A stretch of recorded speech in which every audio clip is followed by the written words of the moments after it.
No! I thought I lost on time. I just myself. Hello everyone, this is your daily dose of internet.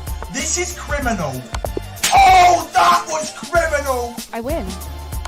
I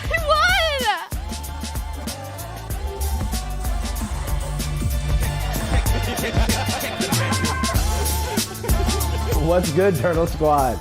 It's your boy. Wait, huh?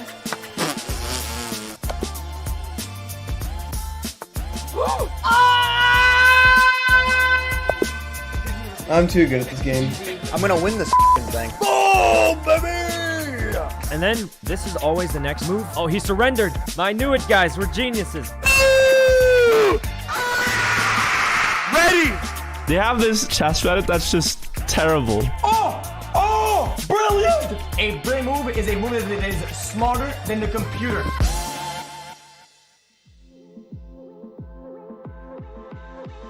Welcome back, everyone. Welcome back, everyone, to coverage of PogChamps 5. It's day number 2. Day number 1 in the books. Yesterday, we had some really exciting matchups. We had an extremely exciting technical delay.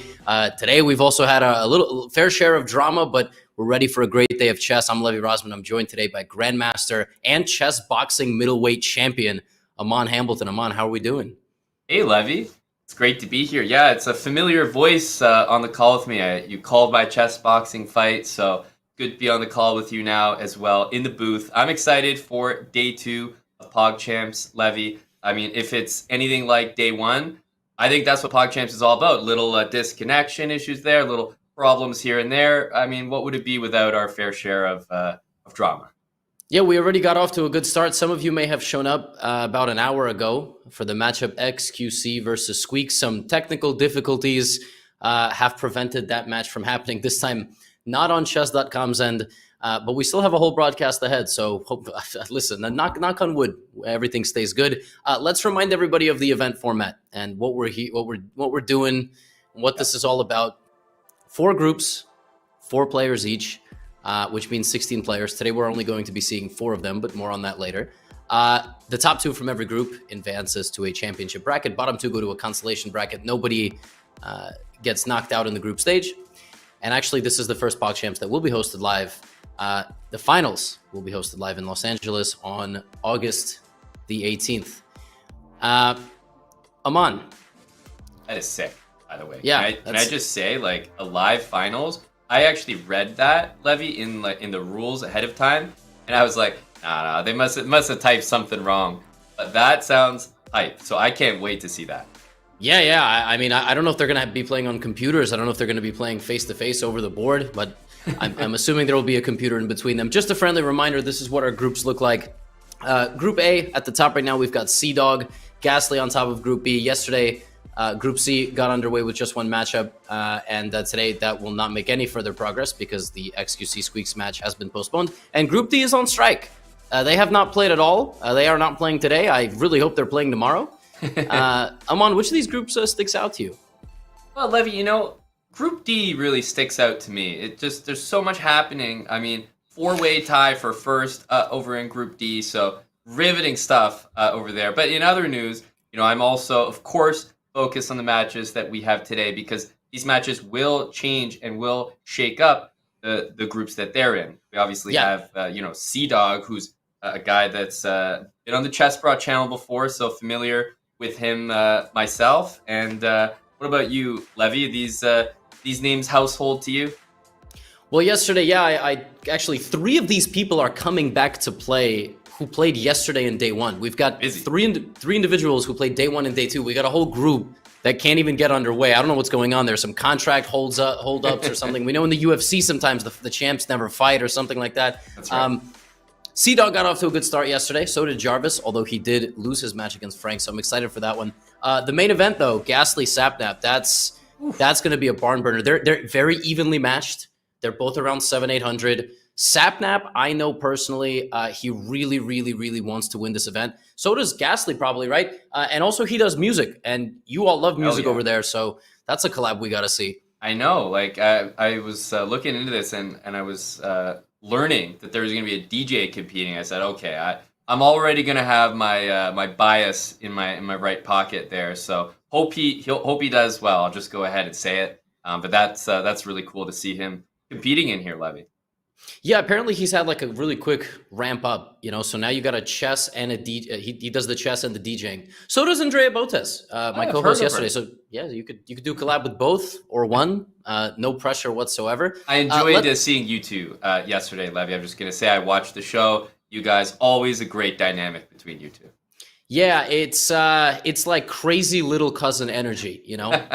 We talked about everything yesterday, from chess to my lack of sparring to Andrea's ex-boyfriends. That was somewhere in the middle there. Right. So yeah, I don't know if we're gonna do that on today's show or if we're gonna focus on the players. But here's a player card for you because CDawg is going to play Jarvis, so we're gonna throw that up on the screen. CDawg is a YouTuber, a podcaster, a voice actor. In fact, he had his very first, like very, very big, I think, voice acting role recently. He was in the video game Honkai Star Rail, which was really cool. He won the best philanthropic stream event in 2023 at the Streamer Awards, and he did it again this year when he cycled across Japan. He is 0-1 in slap chess box. Wait, is he? Didn't he win? Am I going insane? Did he lose against Ludwig? I thought, now, the Ludwig one, I thought that was just, honestly, it was just like slap boxing. There was no chess involved, unless I missed the chess part. So maybe they had a private match where he lost some chess. Yeah, was it a sanctioned bout? Like, are you 1-0 in real chess boxing? Is that your record now? I'd like to say yes on my behalf. So yeah, you know what? We'll go ahead and we'll give that match a sanction as well. And shout out to him. He's watching us right now. We can't hear him, but he's definitely watching us and he's reacting. And now we're reacting to the... Wow, that was like a hall of mirrors there. That was cool. And his opponent is Jarvis. We saw Jarvis play yesterday, at least I did. I don't know if people in the chat had an opportunity to. Jarvis yesterday played his first games of chess against a human being in 17 years, apparently. He is a YouTuber, a Twitch streamer. He's got over 600 million views. He's a 3-time Streaming Awards commentary nominee. And yeah, Aman, I don't know if you had a chance to look at his games yesterday, but not bad for a guy that hasn't played in nearly 2 decades. I was going to make the same comment. Shout out to Jarvis because, you know, he came in here. Maybe the expectations he set for himself weren't too high. I thought he showed up and showed out. I'm really excited to see how he plays today. But look at him. He's a gamer, man. He's there. He's got the headphones on. He's ready to play, Levy. I think he's out for blood today. He is. And you know, I got to tell you, I feel extremely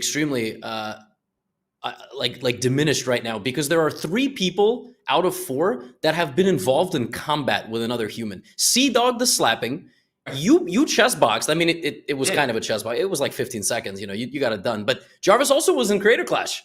Right. So I gotta fight somebody, man. This is yeah. I was gonna say there seems to be someone left out here, Levy. So yeah, this might turn into another stream just like yesterday, where we're like, Levy, where's the sparring, man?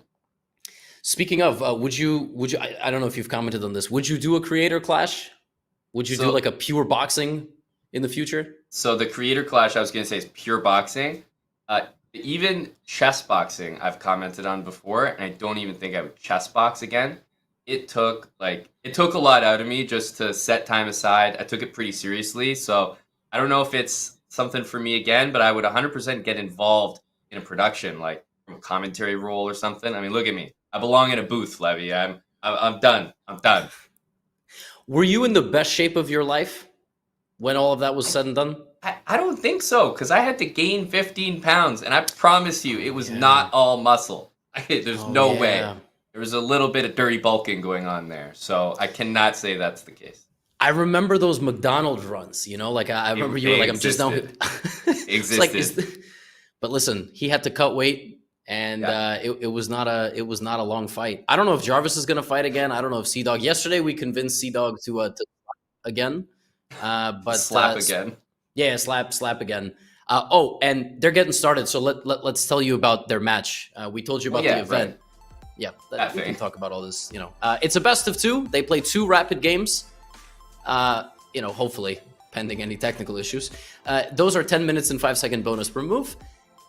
And the way you win is you have to win and draw, or you have to win 2 games. And that's how you win a best of 2. If it's 1-1, we play a tiebreak. And the tiebreak is a whole separate slide that we don't need to talk about right. It's very convoluted. But we're not even bringing it up. We trust one of them to win.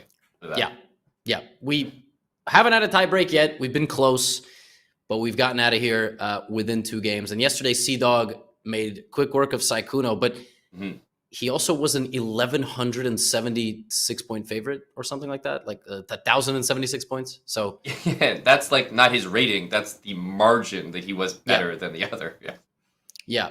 Although Sykkuno did overperform. Knight f3, knight c6 on the board. And we're going to get this.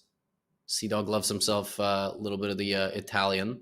I mean, they say study your classics, you know, the top grandmasters in the world. But you seem to have studied your classics for PogChamps. You know these guys' repertoire.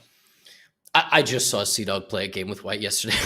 in fact, he lost his pawn yesterday. Sykkuno hit him with the Petrov, which I don't think either knew that it was called that. But that's right. Then we had knight takes e4. Do you think CDawg with this 1148 is going to go for a little fried liver on knight f6? I feel like he might be at that rating where he knows that it might not be, a killer move. But given the nature of this event, PogChamps, knight g5 is a PogChamps move, Levy. I'm just going to go ahead and say it. Well, he seems to like the 4 knights. It's almost like he's too good for his own good. If he was like not that good, then he would go knight g5, right? Yeah, you start going up in level, and you start realizing like my Anglin Gambit doesn't work. Well, actually, in your case, you drew a GM. So it was that game was a draw, right? Or did you lose that game?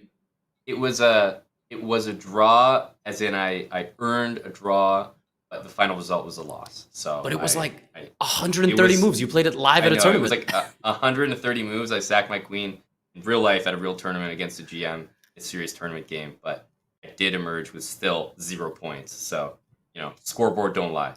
Scoreboard don't lie, but like enough time will go by that I'll just keep saying it was a draw, and we'll just if you keep perpetuating that, thank you. I honestly thought it was a draw. Then as I was saying it, I was like maybe not. In any case, like you get to a level, people start telling you have to stop playing gambits, you have to stop playing certain things because it's not going to work. Knight g5 now is no longer really a cheese; it's just a good move because there's no way to guard that. Yeah, now you're basically playing the fried liver, but you've got an extra piece developed. This is a fried liver on steroids if he wants to go for it, but no, he's gonna. Oh, I mean, he's playing great chess, right? He's taking the center. You can never fault people for that. No, absolutely not. I like that he even postponed castling. Interesting that he's completely. I don't know if it's oblivious or you're right. Like maybe he's just stopping himself because he's like, oh, that never works. But that's why Black had to go here because he would be able to castle. But this is a fantastic move, and I'm still so stunned. But this is also a good move. I'm stunned. Jarvis is basically an unrated player that doesn't play chess. I mean, yeah, chess.com rating. We have no idea. Full question mark. Yep. And if you just looked at this game, almost like a guess the ELO. I know you've done quite a few of those, Levy. But if you just looked at this game, there's no way that you would make that guess based on the moves and even the games that he played yesterday. Yeah, I mean, we have a little bit to work with, right? Which is the move pawn here. And if we go back, developing the bishop is better than blocking in your piece. But, I mean, the game is not won and lost in the first 4 moves. Well, for some of the chat members it is, but... that's right. That's life. But we'll see if CDawg does something with this pawn, because you're very tempted when the bishop comes here to deal with it. But that would be a huge mistake. After takes, you would simply lose the pawn, whether you take with the pawn or the queen. So if he goes here or here... he's sharp, and it's morning over there in Japan, so he should be. Yeah, I was gonna say it's for someone like Jarvis who's quite new, he's actually left the tension. So the pawn went to d4 and he didn't capture it. I'm already impressed. Like that's kind of just in itself an advanced concept. Yeah, a lot of beginners go, "Oh, I could take that."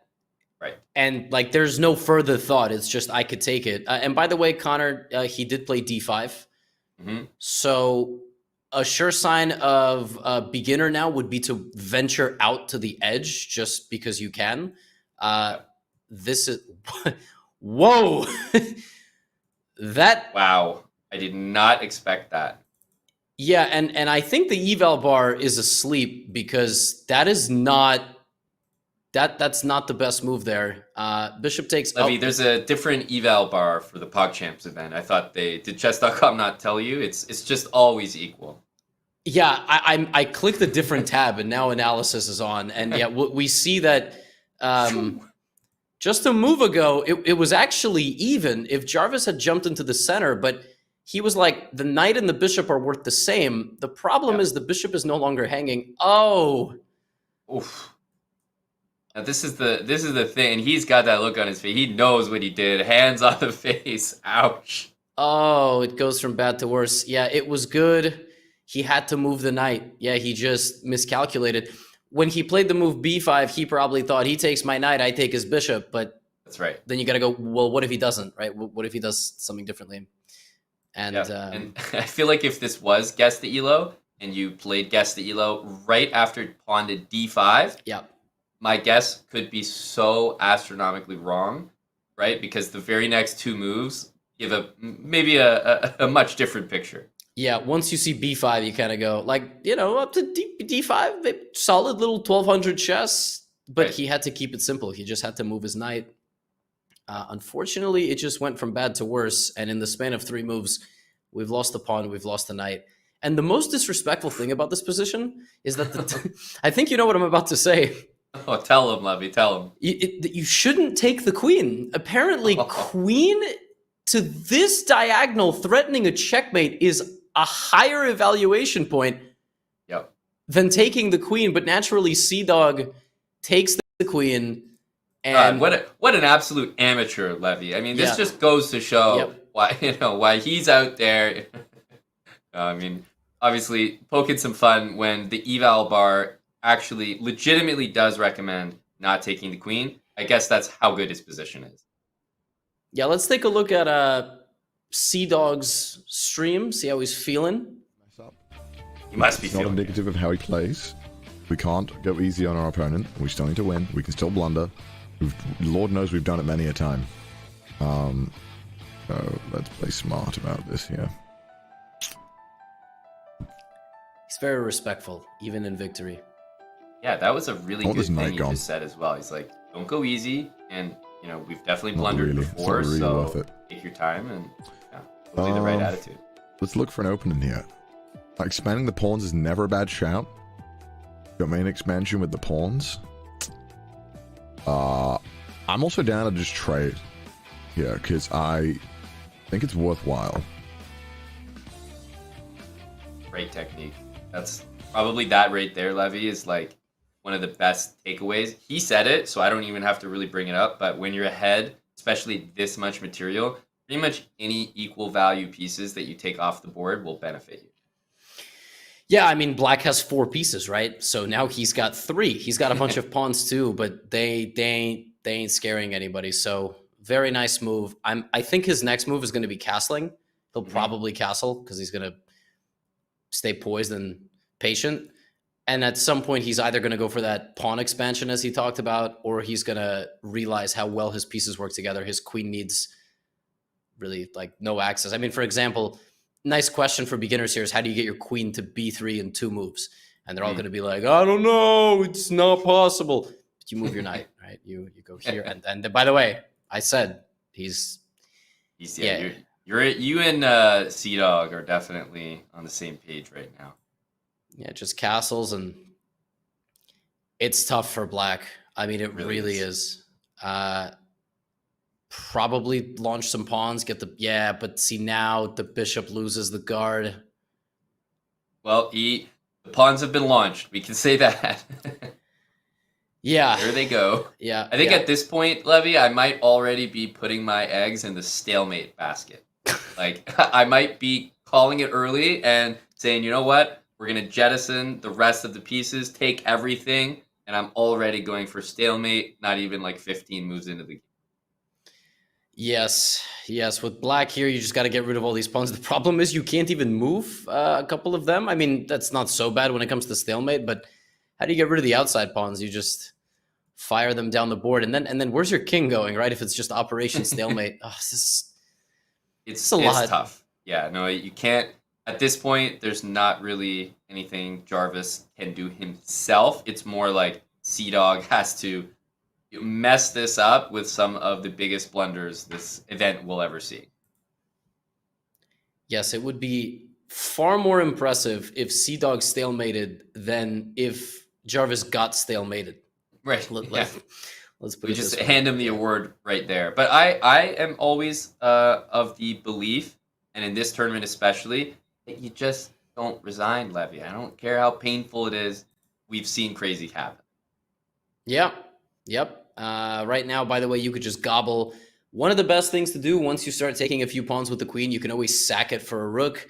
In a perfect world, you give it up for both if you can take two. But, you know. Man, I want that zoom back. You see, we just got like the eye of Sauron. Like it just went right up to the camera. No. That was, it just looked right into his soul. I didn't see. I was looking for the fastest forced stalemate on the board. So, unfortunately. Well, keep us updated with your findings there. Yeah, unfortunately there's no there's nothing mathematical here. I think he's just gonna eat a few pawns and speak with a silky smooth voice into his microphone about how you can't take the opponent lightly. I'm really looking forward to his third matchup against Frank, because that I think will be a good challenge, or maybe not. Maybe he's just very clearly the favorite for a while until he faces another 1000 or something like that. Right. But, you know, I have to say that Jarvis just kind of imploded this game. So it started out so well for him. So you can tell he's got the fundamentals, like the foundation is there, but then just tactically speaking and like maybe the value of the pieces is not firmly established for him yet. That is true. The good news is he's getting rid of one of his mobile pawns. There we go. All right, so the C pawn can move. So if he takes, and then neither of these pawns will go anywhere. Yeah, but he's fighting. But yeah, I mean, even this deep into the game, CDawg doesn't even take a pawn with check, right? He just Measured approach, rook d1. You know. Oof. Well, there we go. There's an attack. There's a threat. Yep. Levy. You know. All you need is a chip and a chair. Yeah. And if queen here, you lose the queen. And you're still completely winning with white, but at least the other... Yeah, that's how good the position is. Yeah. You could lose your queen and your knight and be winning. You could probably lose a queen and a rook and be winning. I don't know about both rooks, but... Yeah, queen comes back. And okay, we're getting aggro. Yeah, I like it. I like it. I mean, if black is doing anything, it's got to be on the G file, probably towards the king. You know, like both rooks slide to the G file would be probably the only semblance of a threat for the rest of the game, I would say. Yeah, there's one more semblance of a threat, and it's the fact that CDawg could just start spectating his position for prolonged periods of time. That's right. And run out of time? Mm-hmm. He has 4.5 minutes remaining. I don't know. Yeah, and it's always a question, like, how do these players handle true time pressure? Like, when the 30-second remaining panic starts to set in? Because, yeah, you can really make some moves that you didn't even know you were capable of. Oh, yeah. Or the lack thereof. You just lose on time and you don't even realize how that happened. Right. This is really wild. There's 2 pawns that CDawg can take, and he offers a third one for capture. This is maximum tension right here. I mean, everything can take everything, but nobody's taking anybody. Okay, so I'm going to go ahead. I'm just going to ask the question. Okay, he answered it for me, so that's good. I was about to say, do we know that pawns can capture diagonally? Yes. Because I just haven't seen it yet. That's all I'm going to say. Listen, I haven't seen it. I'm going to go back to B5. That B5 move definitely came out of somewhere, right? I mean, we definitely know. Right. But for some reason, yeah, they wanted to keep the tension there for a minute. The fastest way, a lot of you are seeing M16, or that's not the British intelligence agency. That is in fact a forced checkmate that can occur if you take here, because the king would have to come out. I don't think CDawg sees it, but the good news is he doesn't have to. Yeah, he really doesn't. He might just find it accidentally. Yeah, like, you know, like take here, some queen b3 to cut off the escape. The checkmate might also not be a forced sequence of moves, but rather just laying like a trap so the king can't actually escape. But we'll see. He seems to have a pretty good grip on the position, though. CDawg, like, He's not, vulnerable. His king's not vulnerable to back rank checkmate. His pieces are all kind of defending one another, centralized. So I think he's converting this really well, honestly. Yeah, I couldn't have said it better myself. This is very, very good technique, and it's tough when you get hit early with a tactic, right? Or you make a mistake early, and I mean, he's just playing it so clean. He's just removing the pieces. I mean, we got the big cam again. We got the zoom cam again. Yeah, I saw that. Something you saw it this time, right? Yeah, is he doing that? Are we doing that? Who's doing that? I think he might be. I like it though. It's like when he's thinking, he zooms in on himself. It's good. Very dramatic. Exactly. He could just take that, by the way. He's got 3 pieces stacked up, and yeah, black is left with his 2 most difficult pawns to mobilize. So he can't get a stalemate. It's not that simple. A stalemate here would be so badass for black. That would be Yep. But look, even if it looks hopeless, I will say, and I offer this advice to a lot of people, just move the pawns anyway. You're right, you'll probably get mated, but hey, at this point, if you're black, play your remaining 2 pawns and just move them as far as they'll go, because that's your only hope of a draw. Is that you just run yourself out of moves and then get your king stalemated. So may as well. I have seen so many noob games that a player just pushes this pawn intermittently. Oh, and by the way, he has made a blunder. King takes rook. Yeah, that's right. The pawn runs and then takes and becomes a queen. This pawn can't. This pawn can. You push it in a sneaky way, Good. Oh, and it's on the board. There we go. Yeah. 3 minutes as well. So the first sign that he's human, it's CDawg. He bleeds like the rest of us. CDawg lost 10 points of accuracy for the move knight takes d6. He was firing at 88%, nearly 89, and now he's down to 79. Brutal. It's like you didn't submit 1 assignment, and your grade just goes down 10%. Yeah, that's it's a little unforgiving, but the thing is, he's still so completely winning, as you highlighted. The entire white queen could disappear from the board, and white might still be winning. I thought everybody could disappear. The queen, the knight, you just maybe not against the rook, but okay, this is given a big, giant orange question mark by the analysis for. That's crazy. you know why That's so disrespectful to knight f5. Well, it's a perfectly good move, Levy. What the hell is this nonsense? Well, you see, knight c4 is made in 34. You understand? Oh, and knight e8, to cover a couple more squares and threaten knight f6. It's actually mate in 14. So, yeah. Oh, understood. Yeah. That's obvious now that you mention it. Yeah, and now this is mate in 5. Oh, the skewer. Oh, he won material. He's total amateur. He missed the mate in 5. Brutal. I'm shocked that one didn't get a question mark. Yeah, clean. Very nice. Yeah. Knight f5 was only plus 47 according to the. Hey, move those pawns.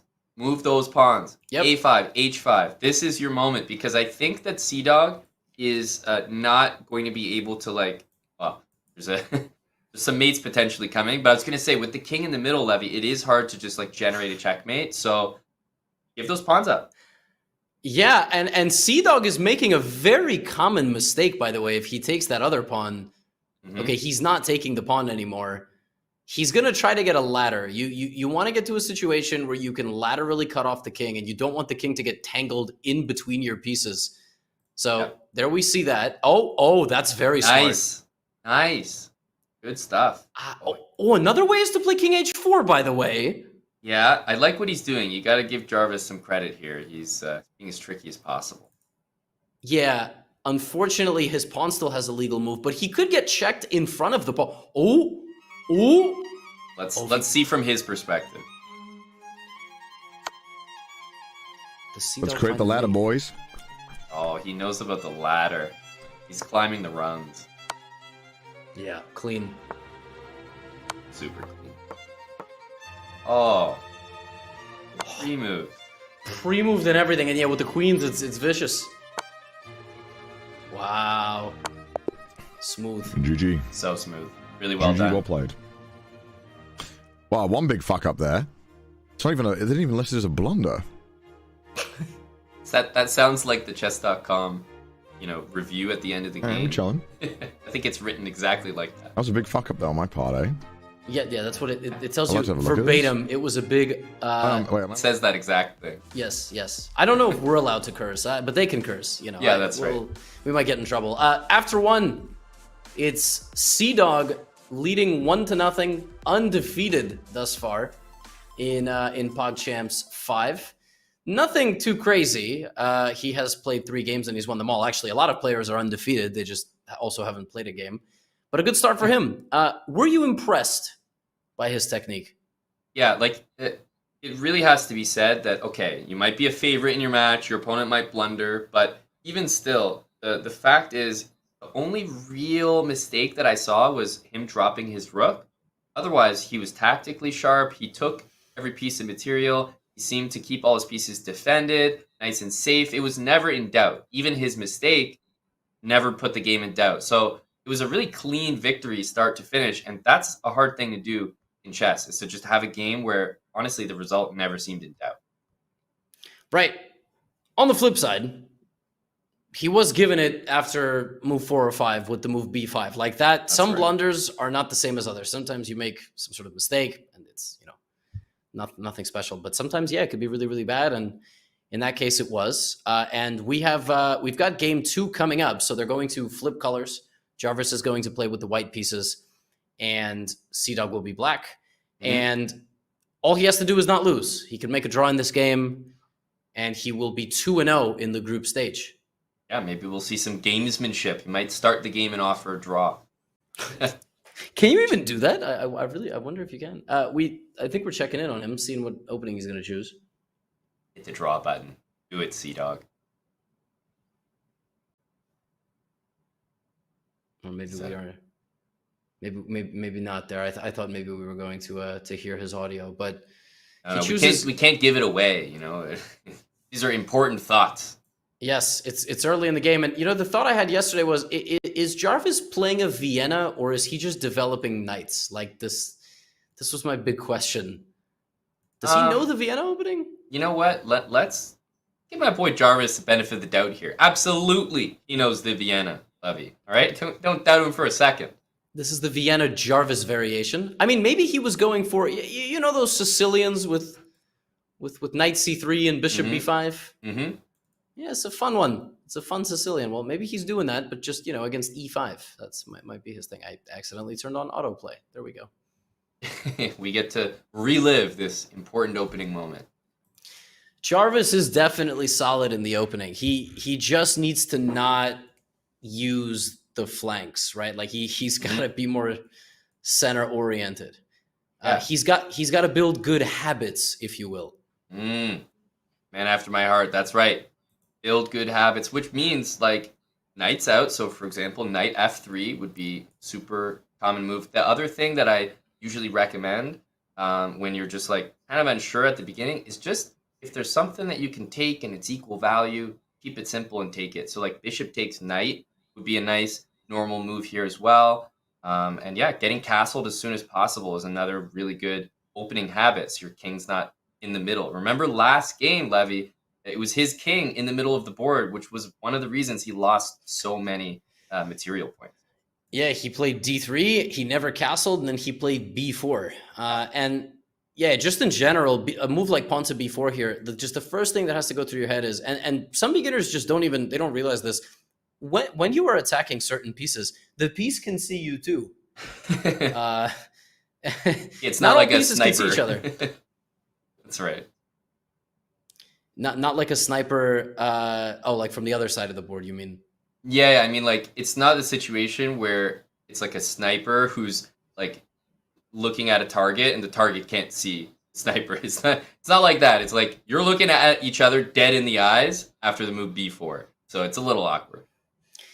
For example, the pawn on f2 right now is just enjoying life, but the bishop there is perched on a mountaintop going, I will destroy you, given any opportunity. And yet this is a bit disrespectful from CDawg. Yeah, this is, I'd like to see Jarvis. I have a feeling he might just go for the move d3, but knight d5, Levy, just getting into the middle of the board, attacking that queen would be a nice punishment for CDawg's, I would say, overzealous queen f6. Castles. You ain't never getting mated. Now the pawn on f2, despite not seeing the bishop on c5, is very well fortified. Great move. By the way, little danger levels, knight d5. The bishop is worth much less than the queen. But I do think that Jarvis is going to take the knight. Although it also is a very common beginner thing to be like, why did I actually go out there and then just come back? Yeah, that's right. Not realizing could have just gone there in the first place. So, we did here to maybe take, but. Yeah, taking, it sounds like an obvious concept, but after you take something, it's your turn again, which is a nice thing to remember. So he takes, and now actually with queen takes back levy, you're highlighting maybe some tic-tacs. Yeah. Okay, d4 is not a bad move, but knight takes pawn. Knight takes pawn, always a common blind spot for beginners. I mean, CDawg himself made a mistake yesterday in his game against Saikuno. He lost the pawn in the center, like on the first or second move. But there's nothing wrong with d4. I mean, no. I don't hate it. No, it's a good. You'll notice, guys, that the eval bar is actually still in White's favor. So this move is a good move. It's just it missed an opportunity to have an overwhelming advantage. Let's check in on Jarvis. He does not stream his games, I don't think, although he might be today. I'm not sure actually, but let's see what he's got to say, if anything. He's focused, right? Yeah, he is focused. Bishop moves back. Ah. That's good for me, right? Hell yeah. Oh, sorry. I felt like he was speaking to me too. Let's not make a blunder here. Because obviously always a great strat. I can push this pawn up and it moves the queen away, which seems good. This seems good, right? Can't hate on this. Like, this logic is, I like it. Like he's making sense. He's not getting credit from the computer here, but he's making sense to me. Yeah, he's not unfortunately getting credit because it's considering it a miss. It's giving it a big red X. But red X doesn't mean bad. It's not like in Family Feud. It just means you had something better and your position is, well, potentially it could be bad, but in this case it's not. He could have taken the pawn. That's what he could have done. But now the pawn no longer attacks the pawn, and the knight can attack the pawn, but the queen can fed it. None of that really matters because CDawg just hates this pawn. He hates it. Yeah. No, it's been hanging almost the last 4 moves or so. Yeah. And yeah, you could see as soon as he played queen takes c6, he was giving up that pawn. He didn't care. Oh, and it's been taken, by the way. And now CDawg could accidentally hang a queen. I mean, there are mine squares all over here. Very easy to do. Queen f6 is a square he's been to before, so he might remember it as like a familiar, safe spot, and it wouldn't be a bad move. So from his perspective, I think that's hopefully where he's going to land on. Yeah. And there it is, yeah. Now, very difficult psychologically, but sometimes going back to the exact same square you came from is the best move.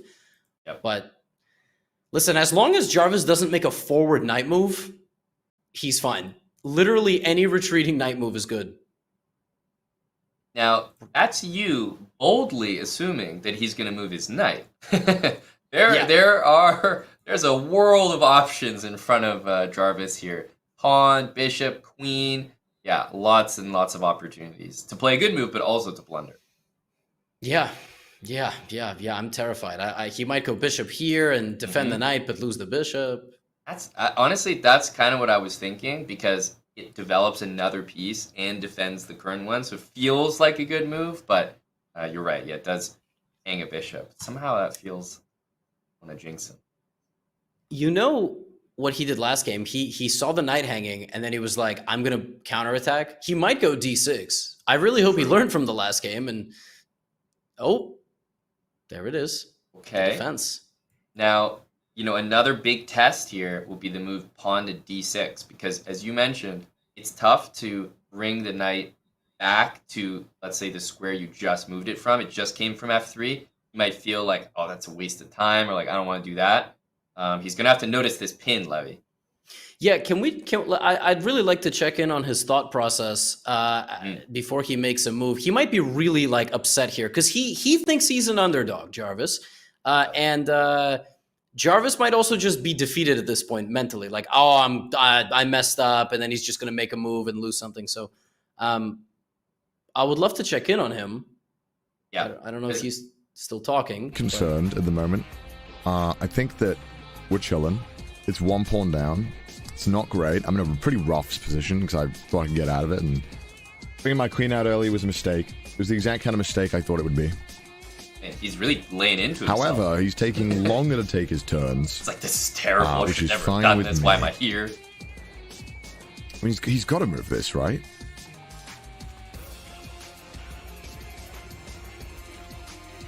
This is such a critical move, Levy. Oh my gosh. Yeah, wow. knight f3 played, by the way. Wow. Super impressive. He played knight f3. He played knight f3. Well done. Yeah, you got to hand. That is not an easy move. Backwards knight move, and the only one on the board with that knight that was sufficient. Yeah, traded queens would be good. He is up one pawn here. So hopefully Jarvis starts to realize, like, wait a minute. I might be the underdog against this guy, but look at the board. Just count him up. I got one extra, so I have to be ahead. Hopefully that gives him some confidence. Whoa. This is a wild game. Just a huge, immediate question mark. Like, but the reason for that is because of en passant. Now, I've wanted to check in on Jarvis to see, not CDawg, to see if he does it. We don't even have to. Wow. That is impressive. Oh, look goodness. at the confident sip as well. That's the first en passant in PogChamps 5 right there. Now that's a hype moment right there. That he didn't even hesitate. He spent like almost no time on that move. Look at that. And that was the best move. Well, it is forced, after all, so. But they don't know that, right? And so I did figured that he didn't, but proven wrong and happy to be by Jarvis. All right, we're now going to check in on Jarvis, see how he's going to make progress in the position. I feel like this queen trade needs to happen, or else I'm going to do something stupid. Because if I push here, and then he takes it with the pawn, I think he's looking at e5. is this a dumb move? Let's find out.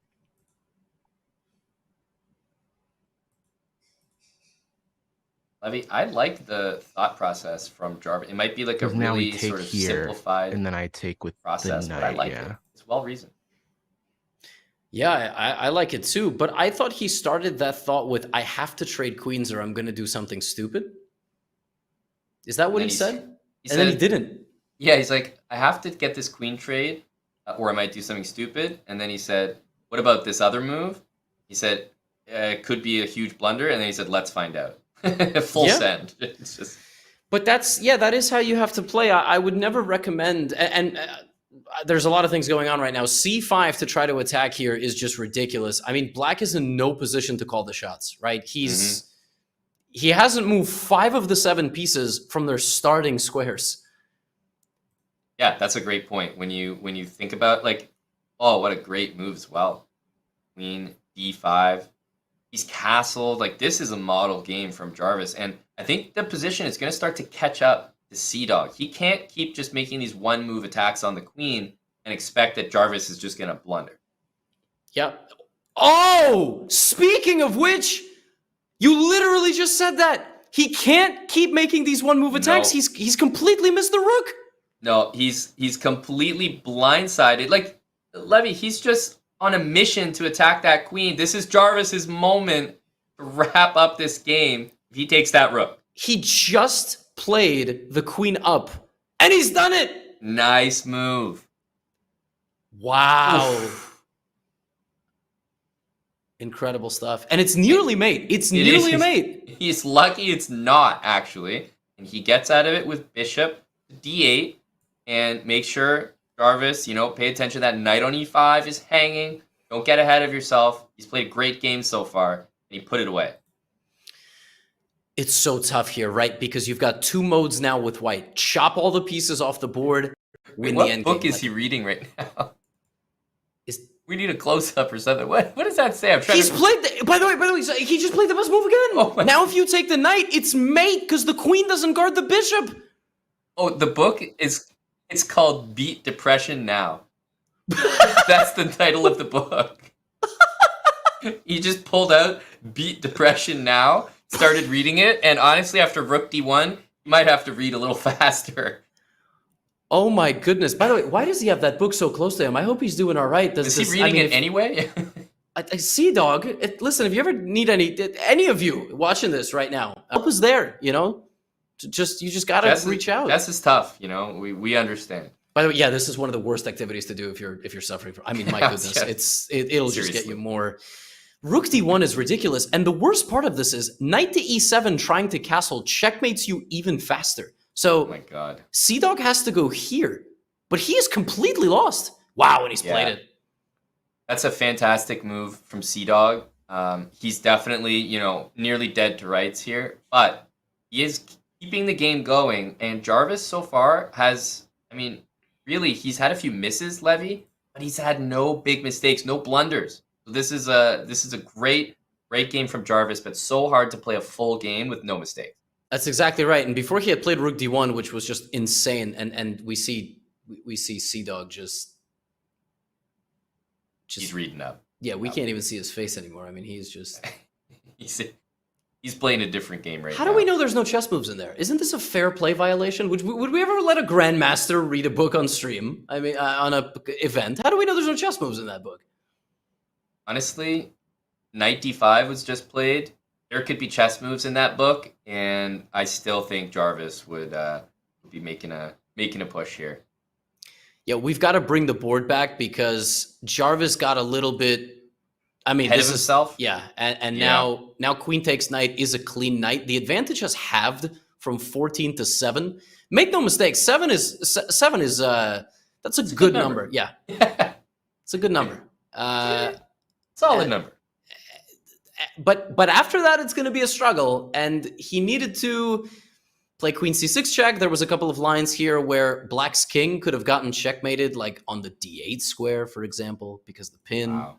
Right, there was so good advice for beginners is in a position like this, hunt the king. Don't hunt the queen, hunt the king. Try to make the king uncomfortable. But will CDawg find knight d5, or is he too busy doing his Is he still reading? Yeah, exactly. Oh, he's found it. And Amon, I'm really worried because knight c7 is a very natural follow-up to that move, and you might just lose both knights. That's right. Talking about the world of reasonable moves here, bishop from c1, either capturing the knight or moving out to f4 look like some pretty nice options for Jarvis. The other reason I like bringing that bishop out is I'm a little scared if that rook on d1 has to move for some reason, maybe to recapture on d5, that he will get back rank mated. So I'm holding my breath he doesn't get like queen e1 checkmate. Oh, that's so brutal. You're right. Okay, but f4 is a nice move. I don't hate this move. The top computer move here is to give the queen away. Oh my God. Do you realize why f4 is so strong? No, I don't have to ask you. It's because... No, I actually need the explanation. All right, well, let's do it. It's because the queen can't actually guard the bishop on d8 anymore. It's unbelievable. So anywhere the queen moves, it could be lost. Queen f5, there's like various discovered attacks. For example, knight, I guess knight e3, there is back to f6. So you would have to play queen c6 first. Yeah, queen f5 is the best. But for example, queen e4, the discovered check and you win the queen. That's, I mean... And one tough move might be queen down to e2. But it looks like queen e2, maybe knight c3. Kind of insane. Oh, that's... Typical Jarvis move. He's probably already worked it out. Well, we see queen f5. Yeah, queen c6 now would be fantastic. That could actually end the game pretty quickly. But if Jarvis finds something else, I mean, I don't know. The worst thing that could happen here is black castling. Although Then there's a nice little queen takes d8 for the boys. Oh yeah, that's Jarvis is thinking about that one right now, Levy. Yep, you're calling it exactly as he would play it. He'll pick the queen up. Nice little end game transition here. We're just gonna clear all the pieces off and win this. Oh, this is trademark Jarvis. Yeah, Jarvis, nice and quietly. Oh, he's played knight c7. Does he realize how good it is?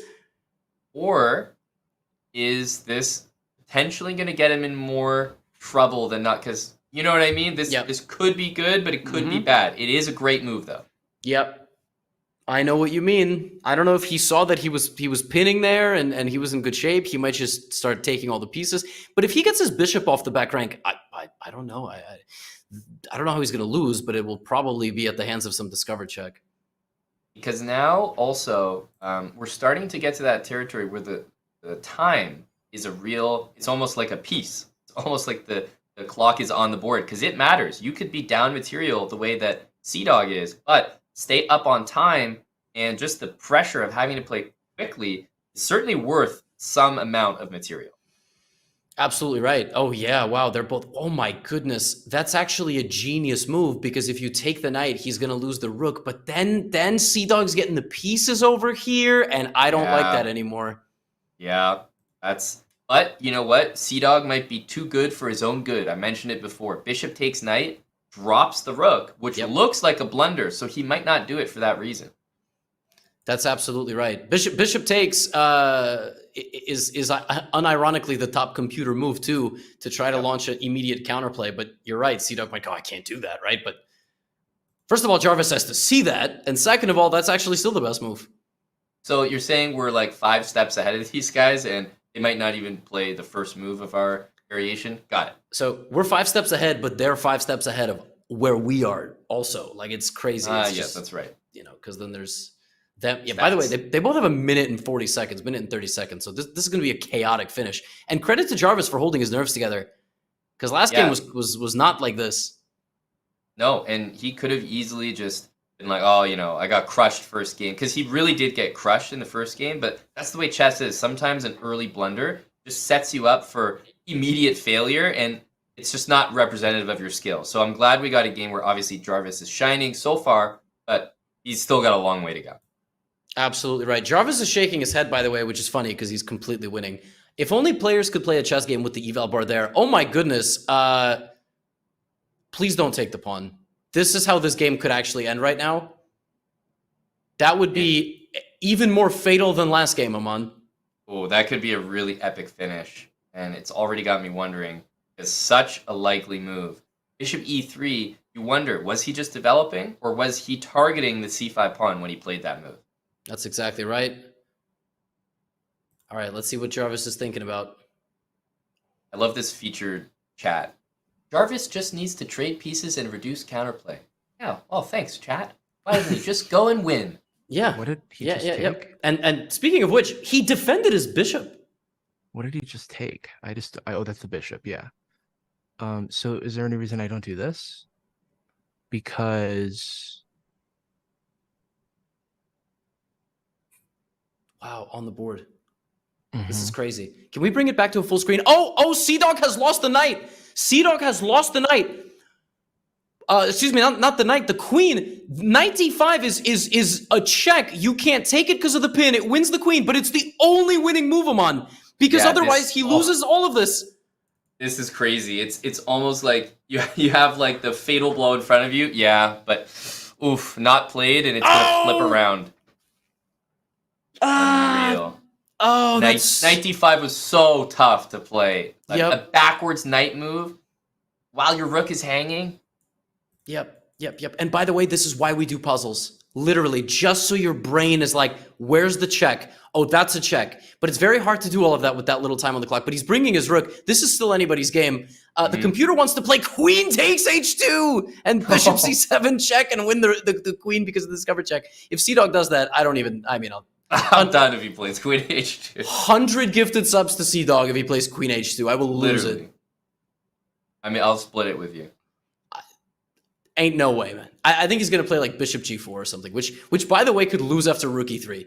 But Okay, rook e8. Yeah. I was gonna say rook e8, and he's almost going king f8, and it's like if you saw the beginning of this game and then the end of this game, you would have no idea that black did not castle.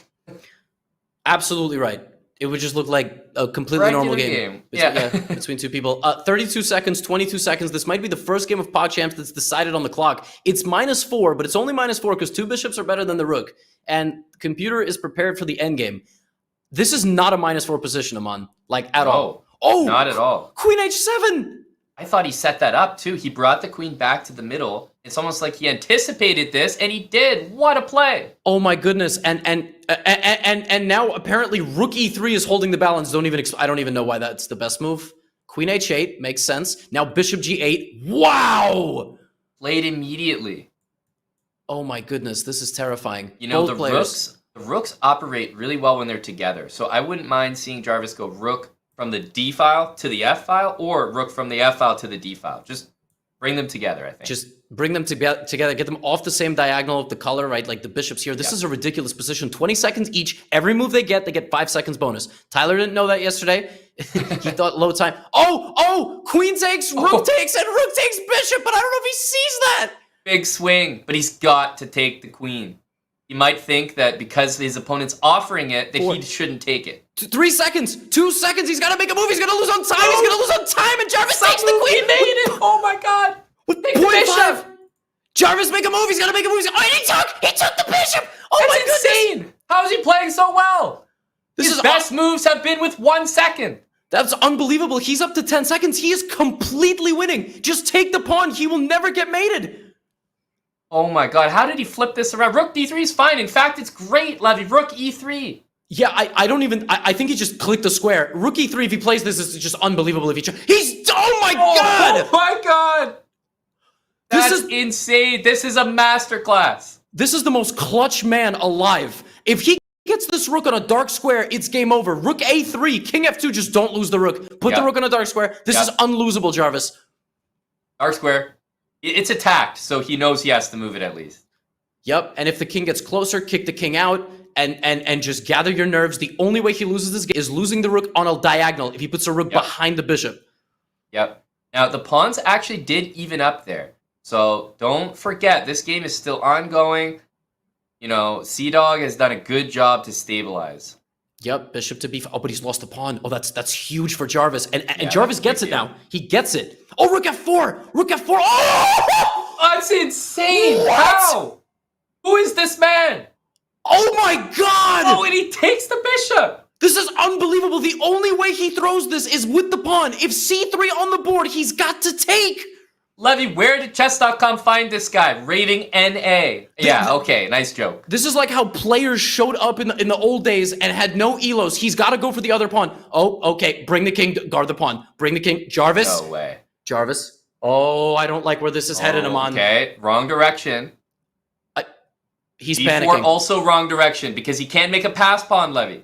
Yeah, this is real bad. He's got to create the... Oh my god. Oh my god. Oh my god. No. He could lose... No. Stop the pawn. Stop the pawn with the rook. Stop the pawn, Jarvis. He's got to stop the pawn. Oh, if he plays king d1, he's going to do the king first. Oh, okay. Please, no. He's doing it. He's doing it well. King d2. King d2 stops the pawn. Oh! He's still winning. Oh my goodness. God. Oh, you know what's going to happen, Levy? After h4, he's going to push the pawn, even though he shouldn't. Oh, no. He's going to push the pawn. Oh, you're so right. Don't do it. He still hasn't thrown the game completely, but at this point, I expect that he's going to be trigger happy to push that next pawn. Yes, and you have to lead with the king in king and pawn endgames. If the king and the pawn are together on the same line with the king defending, it's a draw. You have to lead with the king. King is like an escort. Yeah. High end, by the way. But if he plays like this, it's just... But he has... Aman, he might actually win. Wait a minute. G5, king h5. G5, king h5, Aman. Jarvis. For all the people here watching, for all the fans, king. You have to with the king. Aman, he's gonna be forced into a win. King e6, g6, king f6, king h6. Oh my god. No, don't wait. Oh, he's doing it. King h7, king h7. He has to do the king. Yes! Yes! Oh my god. Oh my god, Jarvis has done it. The red carpet for the queen. It's on the board. Levy, he now has to take a breather. He's got a minute and a half. So much time. Take your time, Jarvis, and show us this checkmate. Do you think he knows it? Oh my god, you need to know knight opposition, and you need to know he doesn't know knight opposition. He's going to do this in a very strategic way. He's going to do it. He's going to do his best. But God help me. He's got so much time. I'm not even sure he realizes how much time he's built up with those 5 seconds every move. He's fully in panic mode, like me in Title Tuesday versus 3000, except his 3000 is named CDawgVA. And we are currently witnessing one of the most insane matches in PogChamps, guys. I mean, I am on Team Jarvis for this checkmate right now. He's got it. He's got it, but I'm worried he's keeping the wrong distance. And you know when the king gets to the edge, there is that famous stalemate. Everyone take a breather. He's got to bring the queen. He's got to bring the queen. Cut the board off. Cut the board off. Okay, good progress. Now the king has no access to about 45 squares or so. He's going to bring the king, I think. This is stalemate technique, though. Yeah, this is stalemate technique. Exactly. Oh, this is... Oh, no. Oh, it's going to be queen c5, king c6. Oh! Got a bad feeling. What a good move. Good start. Play queen b4. Queen b4, and the game is over. Queen b4 if he finds it, but he's going to try to box it with... Oh, but Levy... No. King a7, queen check. No. Don't do it. Oh! Nice! It's made! It's made! He's got it! Anything! Anything! Oh, it's... Or that, yeah, like I said, anything. No, don't go queen b6! Don't go anything. queen b6! Anything! No. Closer! Yeah! Oh! He did it! And Wow. we go to the reaction from Jarvis. He's got, I mean, this guy is fighting not to be celebrating out loud right now. I'm hype. Let it be known. There's a party going on inside that head. Yeah. Jarvis is calm. Let it be known. I will celebrate for this man. He just defeated the pre-tournament favorite, the 1200 rated player, after not playing chess for 2 decades. This is unbelievable stuff. Jarvis Johnson. What that? That's like a superhero name. Yeah. Seriously, this dude. I think they gotta make a movie about him when this is all over.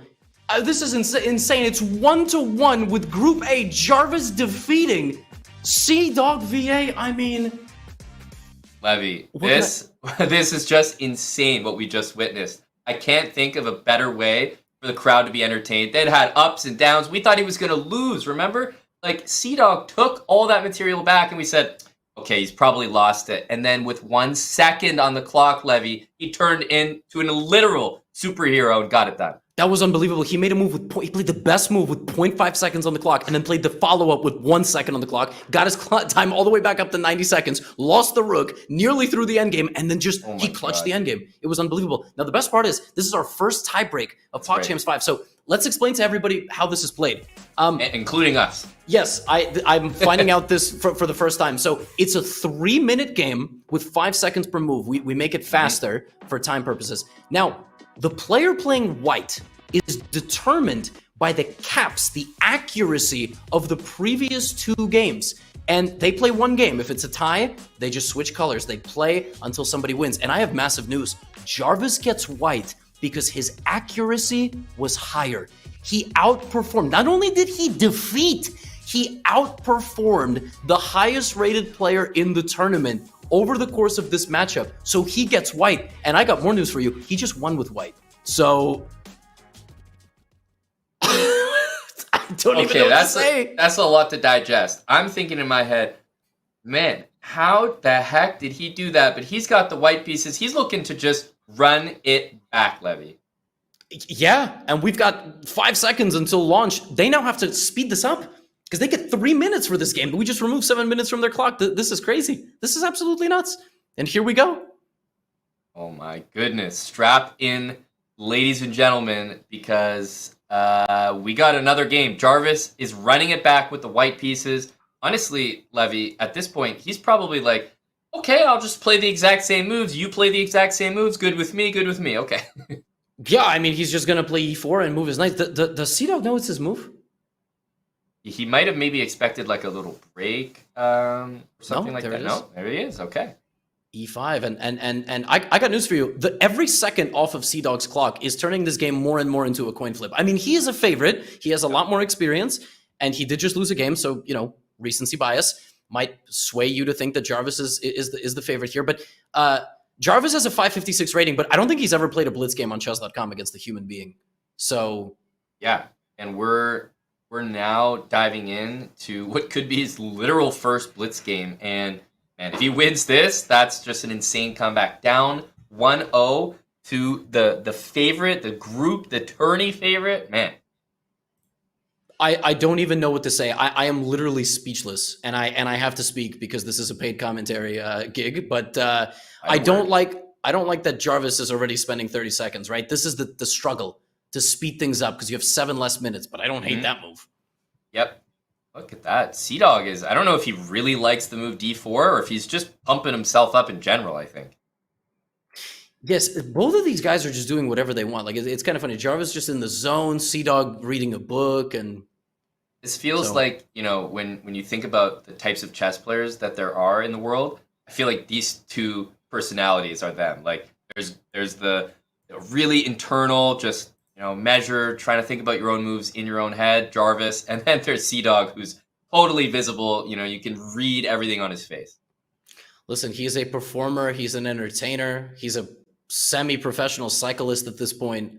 And I like that he's not so stressed, right? Because you might think pre-tournament favorite, stressed, you lose a game, but no, just 2 minutes, 22 seconds per player. It's an equal position. This is literally anybody's game. One more small update for the chat. Remember, if you win a matchup, you get 3 points and the loser gets 0. Not if it goes to a tiebreak. If it goes to a tiebreak, the loser of the tiebreak gets some bonus and gets 1 point, while the winner gets 2. So you're not going to have a 3-point winner. And bishop to d7 on the board, you should probably just take it and castle. I mean, this is unbelievable from Jarvis. Yeah, he's got himself a solid opening so far. Remember that Black's most likely move next is probably knight to f6. So the number one thing you don't want is to drop that center pawn. So if he guards that, he's good. He played rook b1, dude. I mean, it's incredible, that move. Rook b1 is an over 1,000 level move. It's like it's like a 1,200 move easily. Yeah. Putting the rook on a semi-open file is just good chess. And yeah, some people in chat say, "Oh, it's such an easy move." Okay, c4 is now regressing a little bit, right? We want to castle. We want to build some. We do, but Jarvis is an advanced player. He saw queen a4, forking the e pawn and the a2 pawn. So there was something there, Levy. So he played c4. So queen d3 is absurd. These are good moves. Like they're coming slowly. Honestly, it's a little unfair that the engine is kind of against them because queen to g4 right now is a really strong move and found by CDawg. That's why he's the fave. Yes, this is why he's the favorite. Oh my goodness, he is removing the doubt. That is, you got to check the e-pawn. You got to castle here, but he might not realize castling can be what am I saying? This is Jarvis Johnson. You don't know who you're talking to, Levy. Talking to or about, by the way. And now CDawg has to take this. By the way, he's knight e5, d e5, pawn to f3. If Jarvis plays that, I'm leaving. No, we're done. At that point, these guys can commentate. Aman, there's another way. h3, queen g6, knight h4. Now that's a little more natural. At the very least, h3 as a starting move is just a good looking move. I like that move.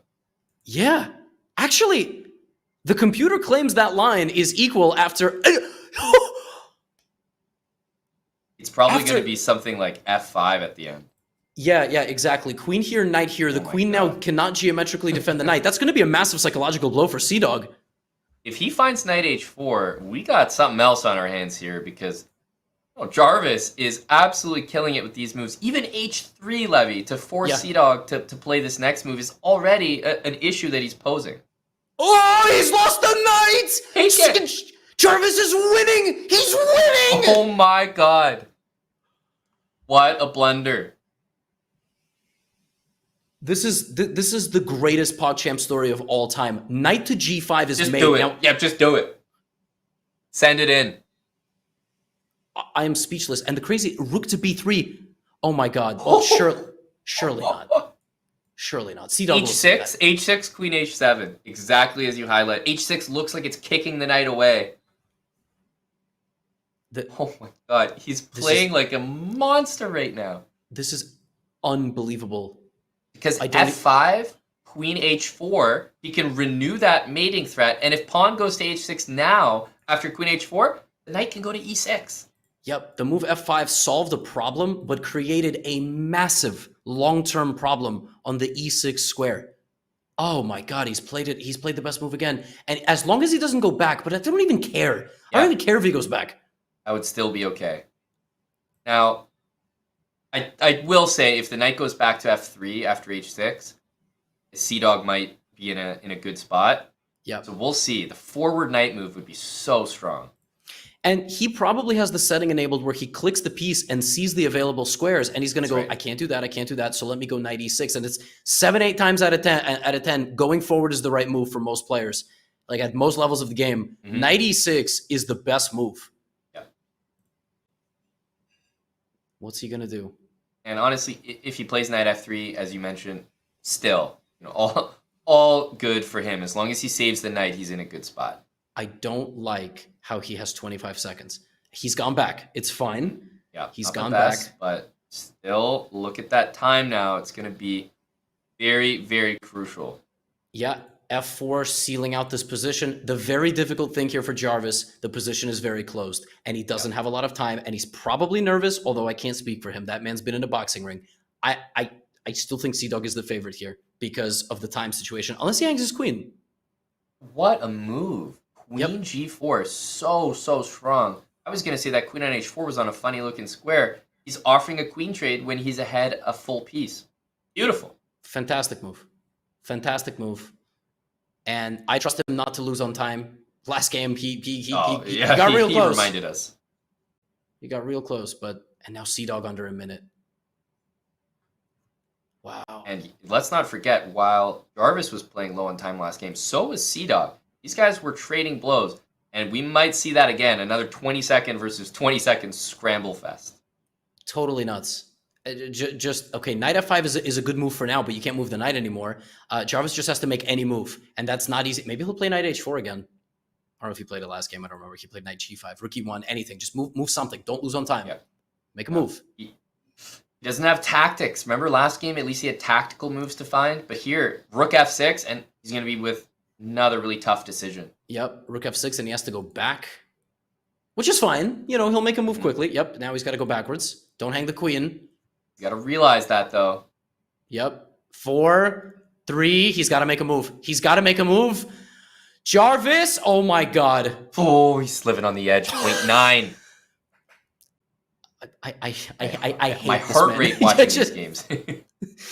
A pawn to g6, and he's got to go here, and then h5, and he's got to go forward. He's just got to make a move. He's going to run out of time. The position is too close. Move the bishop. The bishop hasn't moved once. He's lost. Oh, he's lost on time. He's lost on time. Oh, he lost on time. You can tell by that reaction. One on time. Damn, that 3 minutes is tough, huh? Blunder. Yeah, I know. I'm not happy with how I played today. I played like ass. Yeah, I was just giving up shit. After 3 games of action, it is CDawgVA, the top dog, if you will, winning 2-1 on tiebreaks to win our first match of the day. So unpredictable. Like 2-1 as a score already indicates it's been an insane match because it means we even had to go to tiebreaks to settle something. That alone would probably surprise anyone that maybe just tuned in. At which point, by the way, you just missed an insane match. Yeah, that was sensational. Jarvis just took the undisputed #1 ranked player in the tournament to the absolute brink. And nearly beat him twice. I mean, you really cannot ask for more than that. What more to say? I don't know. Let's show you the group standings for Group A, if we have them. CDawg is still on top, but I believe with just Levy, I just got word. No group standings, Levy. We don't want to show those just yet. Yeah, so no group standings. Yeah. All right, heard from up top. I got my half co-host and half production as well. But CDawg is up top, but this group is wide open. I mean, Jarvis is now the sleeper candidate to win the consolation bracket. My friends, we're going to take a very short break. When we return, we will either have an interview with the players, and if we're not able to get that, we'll start the second and actually final match of the day. Don't go anywhere.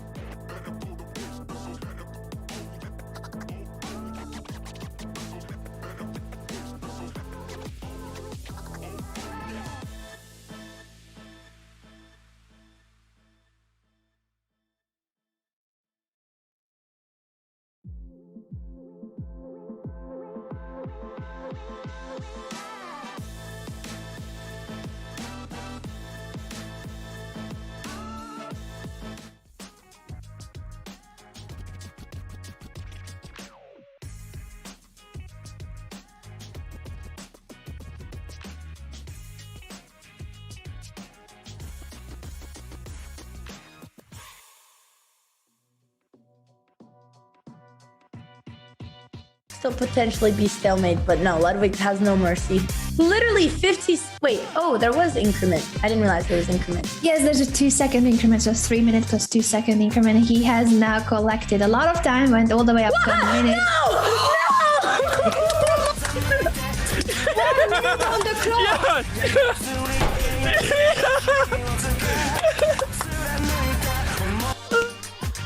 Well, we have another tiebreaker. Yes. Move over, Mittens. There's a new top dog in town. Benji the Bernadoodle might be an international master of fetch, but chess lessons with his dad, Gotham Chess, aren't really sticking. Host of his own public access TV show, Wishboy knows a thing or two about the most dramatic moment in chess history. A baller through and through, Buddy Buckets is moving his game from the basketball court to the chessboard. Watch out! Pinky practices chess from the inside of his mom's handbag on Woofstock's law campus. Don't judge a dog by its Diamante collar. Ponchik learned chess from his dad, GM Levon Aronian. He has never lost to another dog at chess and certainly won't lose to you. This July, the possumness is unleashed on chess.com.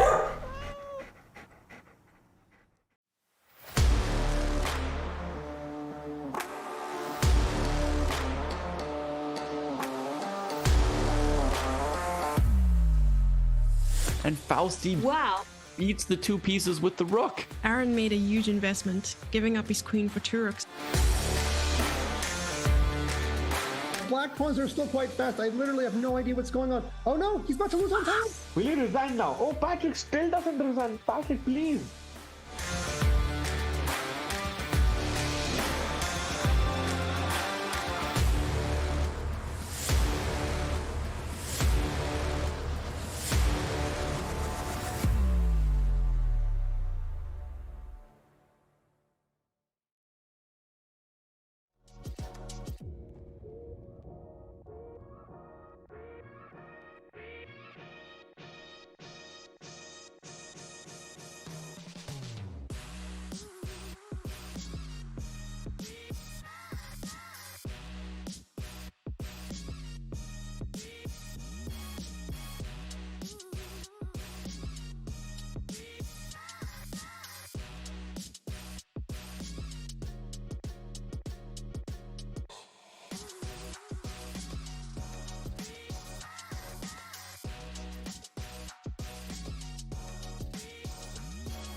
Welcome back, everyone, to our coverage of PogChamps 5.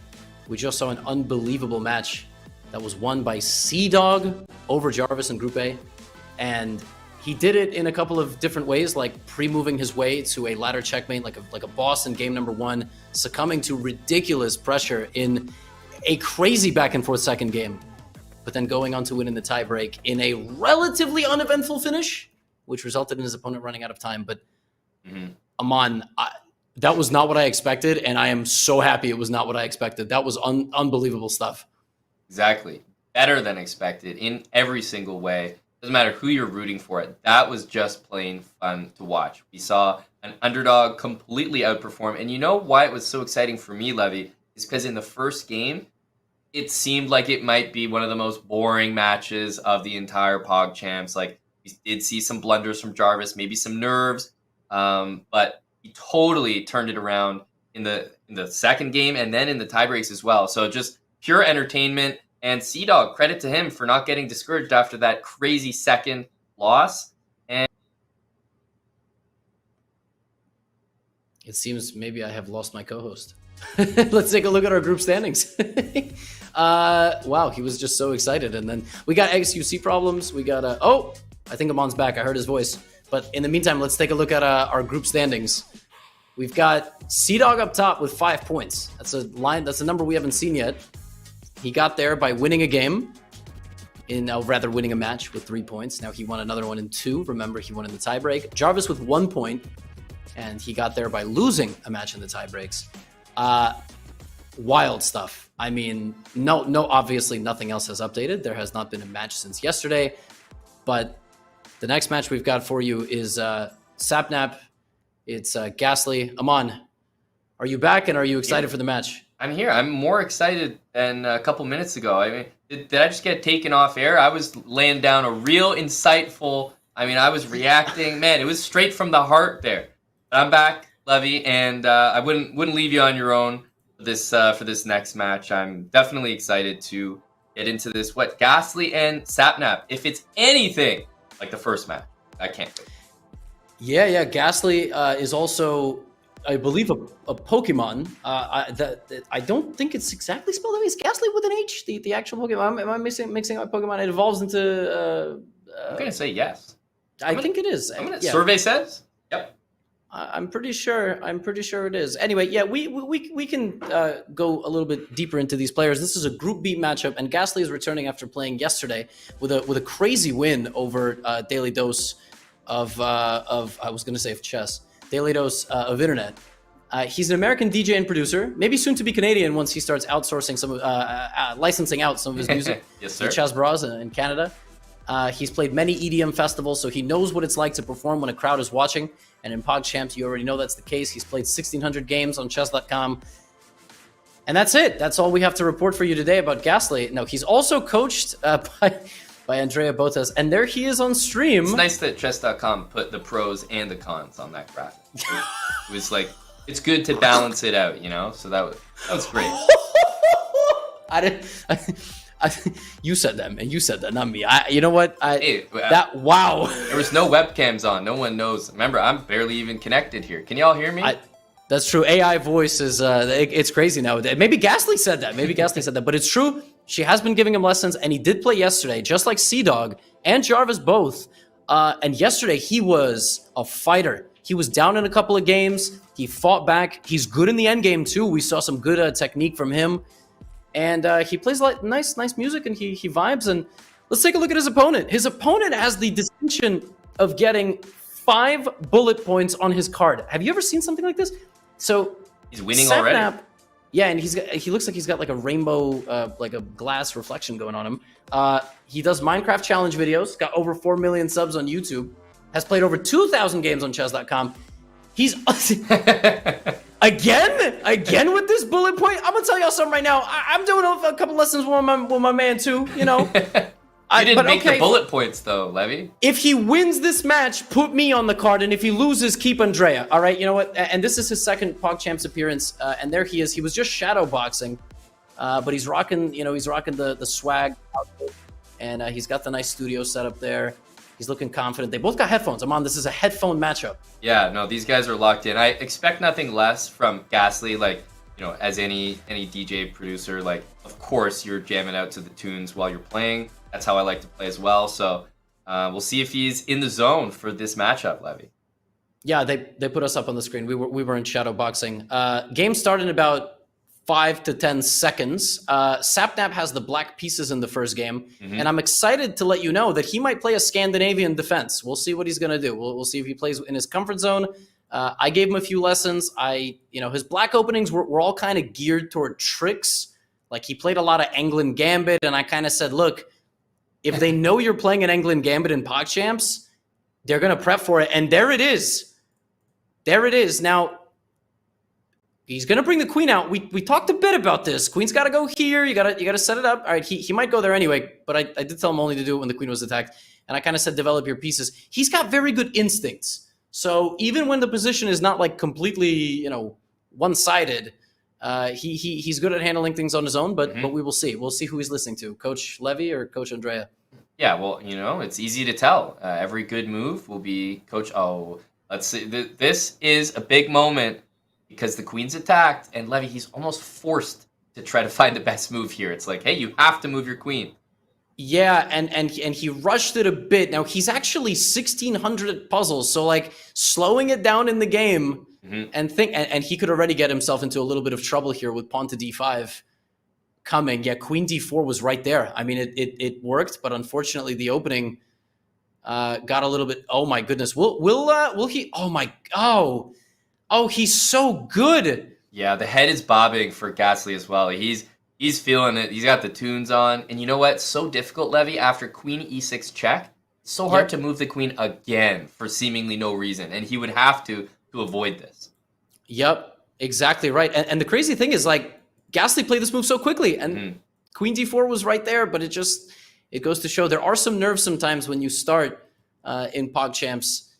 Not for Gastly, who's up to 10:09 on the clock. So my head is subconsciously moving, just in sync with Gastly. I got to, I feel compelled. I know he's head bobbing, but listen, it's just a night. Who cares? Queen e4, yeah, he's going for queen g2. Sapnap is an aggressive player. That's how he likes to play. And if in this position, yeah, Gastly just takes. I mean, my God. And the worst part is bishop f3 and pawn takes pawn is. So do you like this? Almost feels like a gamble to me, because bishop f3, I would say, is almost the only move. Like, that idea is necessary for white. If you don't find it, you may be worse. So do you like this kind of gamble with queen takes pawn? Well, I think realizing bishop f3 is one thing, but realizing pawn takes b7 is just another. And Gastly is not playing like a 700. One thing I have loved about this event is that the players are all overperforming. No, he really is. And he played the move so quickly. And you're right, Levy. If he plays pawn takes b7, this could be an early knockout. Yeah, it really could be. There are some. You still got you got rook d8 at the end, but Gastly is super sharp. I mean, what can you do, right? Like, that's sometimes how it goes in the opening. Sometimes you get an opening, and it's in your favor. It, like, you actually get to a spot in the opening that you're playing. But if you don't take advantage, if you let your opponents get away with things they shouldn't, it's bad things happening. So, yeah, Gastly recovers from the early c4, and I told Sapnap, like, yeah, what you were saying? You didn't tell him about that move, did you? That was Andrea Botas. Those are the lessons with Botas. Yeah, I saw actually on the graphic. Didn't it say that he took? Yeah. That is what it said. Gastly's ridiculous. He's in the zone. He's totally feeling it right now. Moves are flowing. The bishops just dominated the position. Yeah, let's see if he finds pawn takes pawn. Let's go check in with Gastly.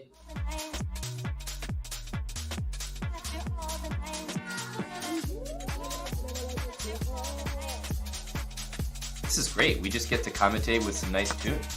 Yep. I love it. We gotta check in with Gastly more often. Yeah, this is how it was yesterday. He doesn't really speak. He just lets the music do the talking. Letting the moves do the talking right now. He's not taking on b7, but you know what? If that's going to be the kind of mistake that you're making in your games, I think you're fine. Yeah, let's bring it back to full screen. He didn't find pawn takes pawn, but it doesn't matter. His position is really, really good, and well, Sapnap can still be solid, but the problem is he can't even take here. Like at some point, White's going to realize Queen D3 is a good move too. I mean, what can you say? And you know what, Levy, I do really feel that this game kind of reminds me of the first game from the last match as well. It just feels so one-sided, but that's how chess is sometimes. Depends on the opening, depends how things shake down in the first 5-10 moves. I think this was just a bad game for Sapnap, but I could tell from the way that he started the game that like he has some ideas ready in that opening. He just got caught. So I do not expect game 2 to be a stomp like this. Yeah, I'm definitely hoping not. Like, and one of the ways you get discouraged in an opening, right? You play the opening, you play it right, but you miss a chance, and you're like, I shouldn't have. I got to change everything. Like, no, you actually you got to a good spot. Next time, you just have to take advantage. And I mean, we see Bishop D6 blocking the queen and the rook, and he won't have enough pieces in this game to probably make a comeback, given how Gastly is playing. But he always has game 2, and have 2 tie breaks today. That would be crazy. From 0 to 2. Bishop D6, the last couple moves for Sapnap have been very, very good. B6 to avoid that pawn, and then finally Bishop to D6 to, by the way, avoid checkmate in 1. Yep. I think we're checking in with Sapnap. We're going to take a look at his stream, see what he's thinking. I can bring this here. Bring this here. I just need like a massive blunder. What is he going for? He's trying to open up. He wants to trade that, maybe? Maybe he just wants to just trade this. Some shit I would do being at this much material. Chess.com needs to release that sound pack. I like that, yeah.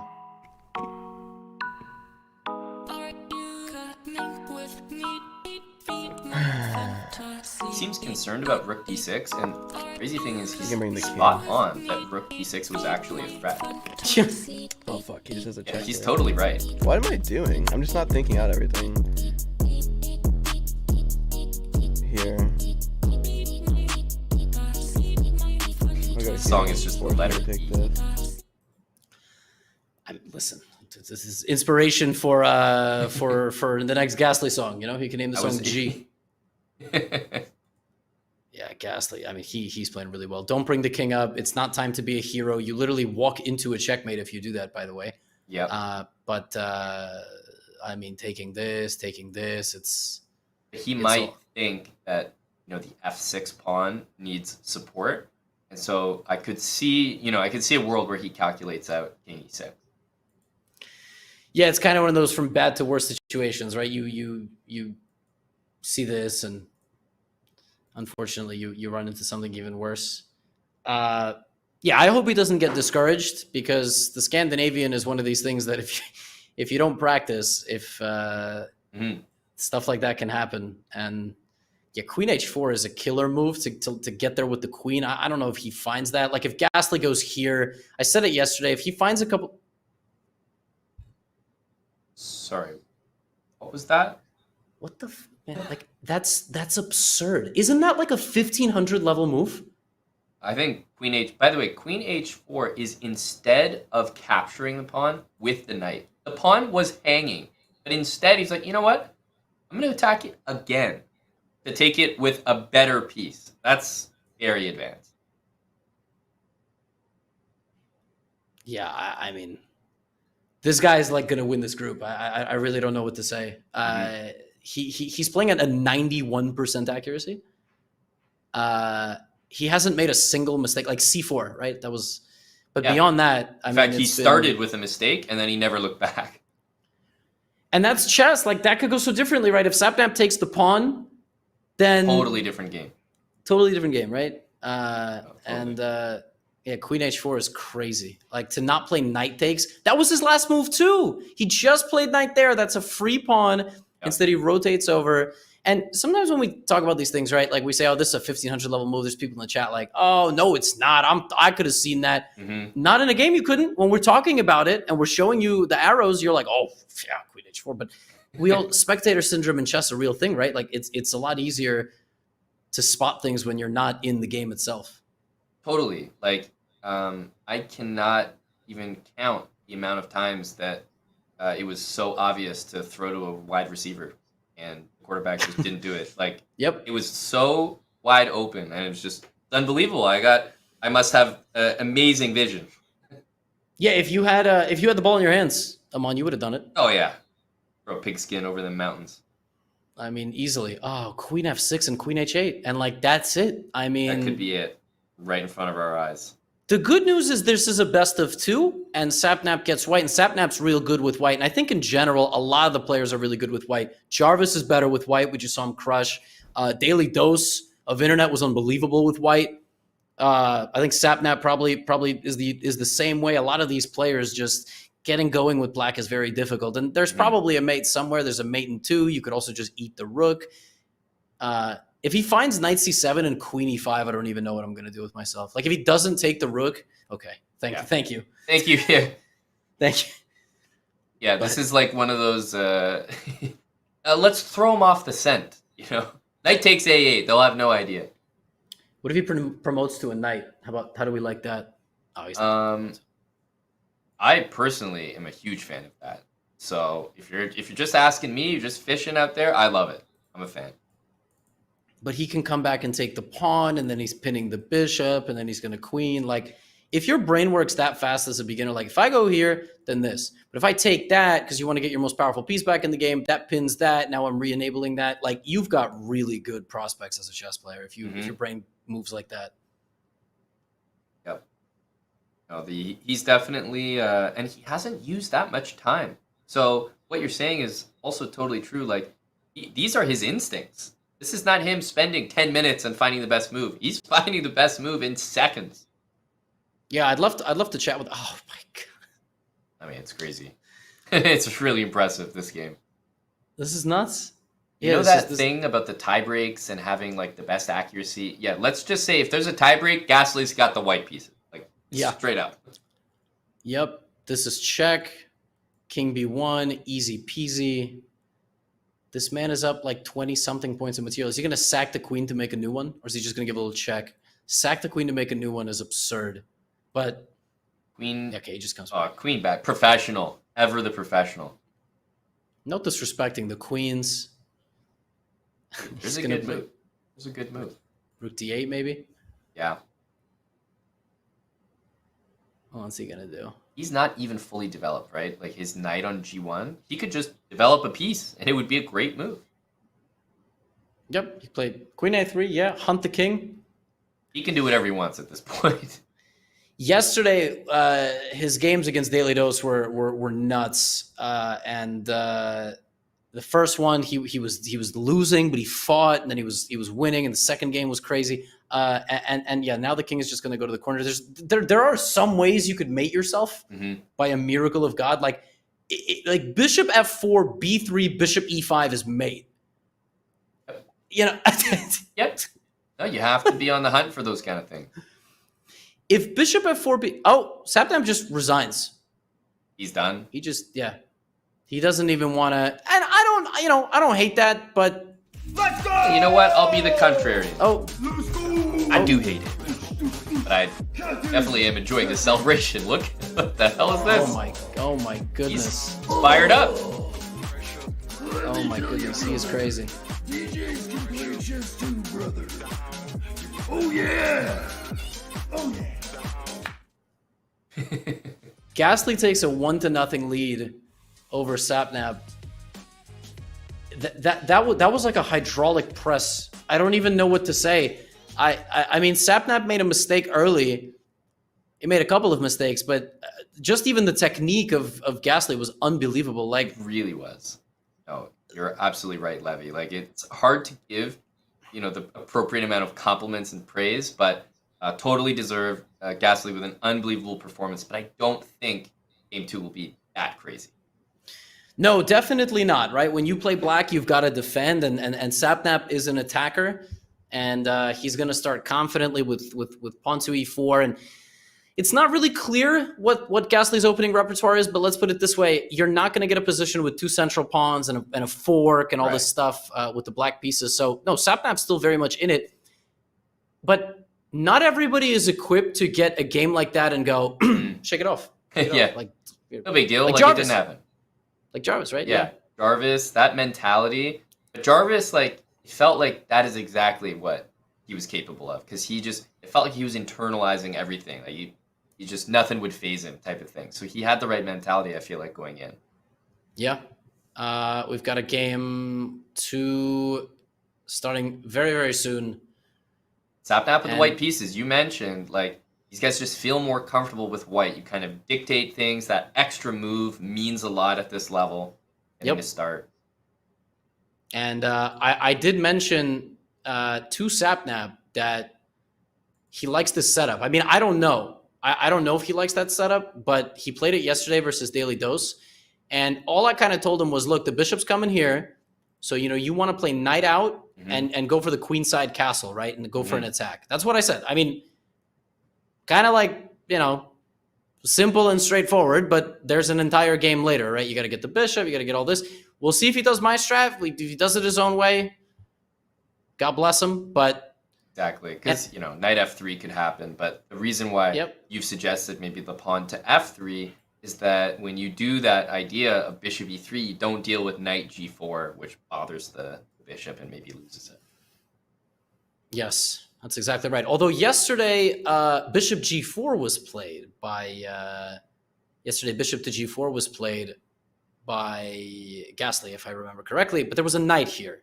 So it's incredible that he knows this setup, right? Like he knows the King's Indian Peer's defense setups. He goes here to take, and then he plays knight c6, e5. Like, that's nuts. I mean, he's got the whole opening down, basically. Right. And if we do have a look-in on Sapnap, I'd love to hear his thoughts. Like, maybe he's saying right now, oh, man, what did Levy tell me to do? Yeah, let's see. I'm terrified. Let's see what he says. It's not going to take that. Push this. You just take. Yeah, I don't really know. I just want to do this in castle. Castled. You approve of knight e2, Levy? No, I kind of want to be crazy. Not especially. Okay, I don't mind the bishop coming out now. It's kind of funny because I wrote all the moves out to him. I was like, e4, d4, knight c3, bishop e3, queen d2, long castle, and then go check. Okay, bishop e3 is back. It's back on the menu. It's not so bad. Let's go. And another, but we'll see. We'll see, right? I mean, it's tough to reveal your prep because if a future opponent plays the setup with black, now they kind of know, right? But this is one of the things that black has to face is this and this. Bishop e3 on its own, it's fine, but we'll see if he plays queen d2. That's right. Yeah, and queen d2, long castle. I have to say it feels like that's his intention because otherwise he would have castled, right? He would have castled kingside. So I feel like by moving the bishop instead of castling, he's kind of remembering what you were saying. Yeah. Knight e2 we don't love because it does block the queen, but c6 is crazy because, like, does he even realize that he's trying to play b5? I have no idea, but c6 is an amazing move. And it's a flexible move because white has not committed the king. So if white now decides to go this way, that's actually inaccurate because b5 hits the bishop, and if the bishop goes here, the b5 hits the knight, and you could take this. If that man finds that, I don't even know who are we watching? Yeah, he is, a 700, but he's currently playing 1500 level minimum. And you're not really even guessing him up because the truth is his setup yesterday was bishop g4 and knight c6.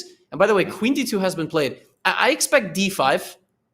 If he plays b5, I will lose my mind because it means he understands the ideas of the opening beyond just. Exactly.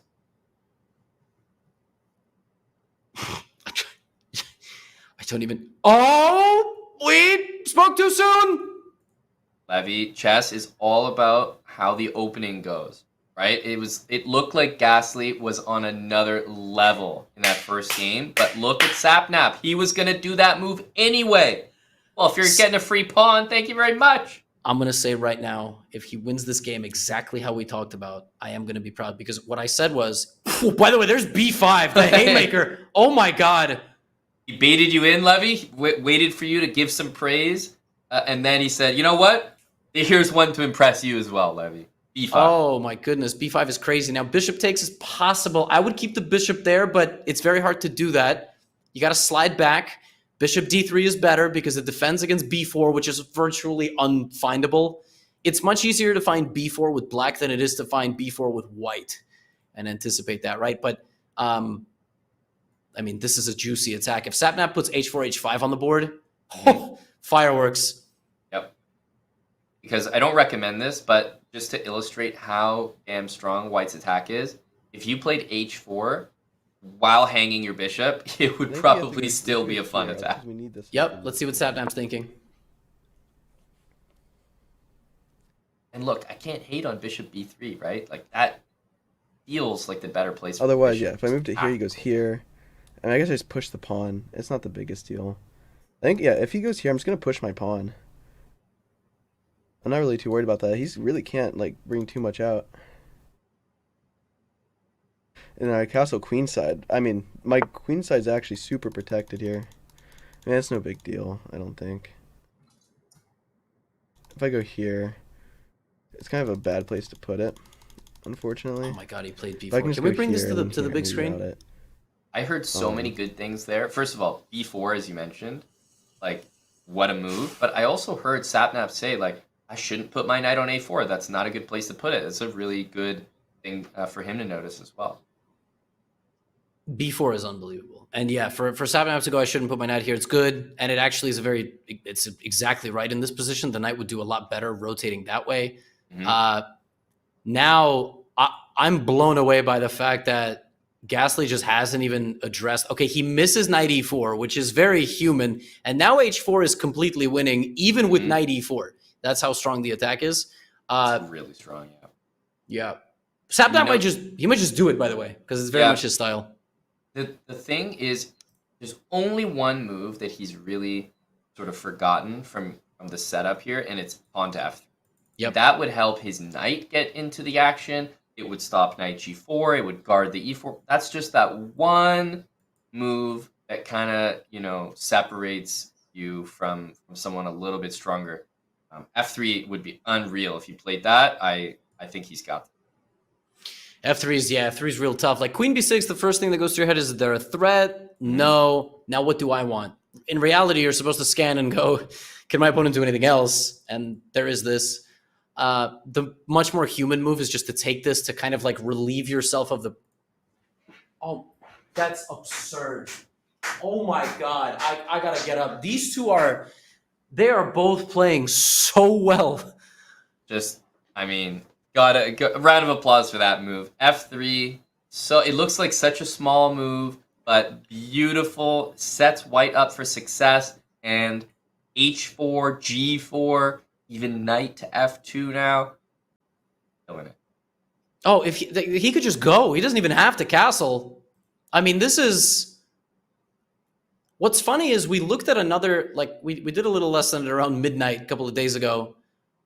Secret chess training, We only put Andre on there if he loses. And I kind of told him, one of the strats is, especially if they're castled and you're not, is to do this. Like, if you're castled, okay, you can't really attack. But H4, H5. So if he plays H4, it's like the training has all come together, right? And that would be... Proud moment. Proud moment. But it's a very tense position, Aman. I'm terrified. I don't know what he's going to do. He shouldn't play E5. It's not what he wants. That's right. And E6 kind of indicates maybe he wants to play D5 as black, which would not be scary at all for Sapnap. He should be very happy to see that. So E6 is one of those non-moves that whatever you were going to do, keep doing it. Yep. If I could highlight maybe a possible mistake, knight to E3 is like let me get my knight into the game and totally forgetting you're disconnecting your queen and bishop. That's maybe the main mistake I could see him making. Exactly. That is the only mistake you could make. The knight to E3, I'm getting my knight in. It's like, no, you're not. Not only are you... I get it. He wants to trade to reactivate his knight. I don't hate it. If he takes with the queen, I'll lose my mind because the bishop is still there. That's right. Yeah, the longer that bishop stays there, like I feel like the easier it is for either one of these players to totally forget about it. Please don't take with the queen. I think he had eyes on the knight. Yeah. Wow. Rejoining the party. The position just gets better and better. He's just got to go. Like, he gets this great position. If he doesn't play h4, h5, that's really the only plan in the position for white. And he already said, if that, I'm going to push. He said, I'm going to... Oh, yep. Clean. Okay. Now, big moment, because once that knight moves, Levy, and by the way, if it goes to h5, this game can be over quicker than you think after g4. But if it goes backwards, like you were highlighting, e7, h4 is just killer. Yep. h4 is brutal. Knight h5 is a move that would draw white's attention to how to get rid of the knight. g4 is the first thing to go through these players' heads, and that's it. And then black would have to find bishop takes and knight g7, which is unfindable, I think, at that level. Mm-hmm. But knowing Gastly, he'll find it. Of course, yeah. And... well, we're about to see knight d7, and he's just got to go. He's got to h4, h5. He's got to feel the energy. Don't play f4. Oh, my goodness. He's... maybe he had to castle, and now it's like a winter soldier, and now it's going to activate. He's like, oh, I gotta attack. Oh, but this is a fantastic move. Yeah, because you know what it is, Levy? He heard the voice echoing in his head. Bishop e3, queen d2. Bishop h6, castle. Like, he like had to do it before h4 was even on his radar.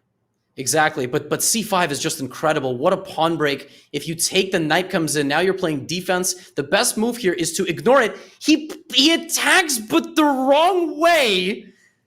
Oh, but that's good because now he can cocoon, but there's a mate coming him on the b file potentially. Okay, I would say net positive for Sapnap, though. Big net positive. Oh, yes, big net positive. But knight c6, rook b8 is so natural. Yeah.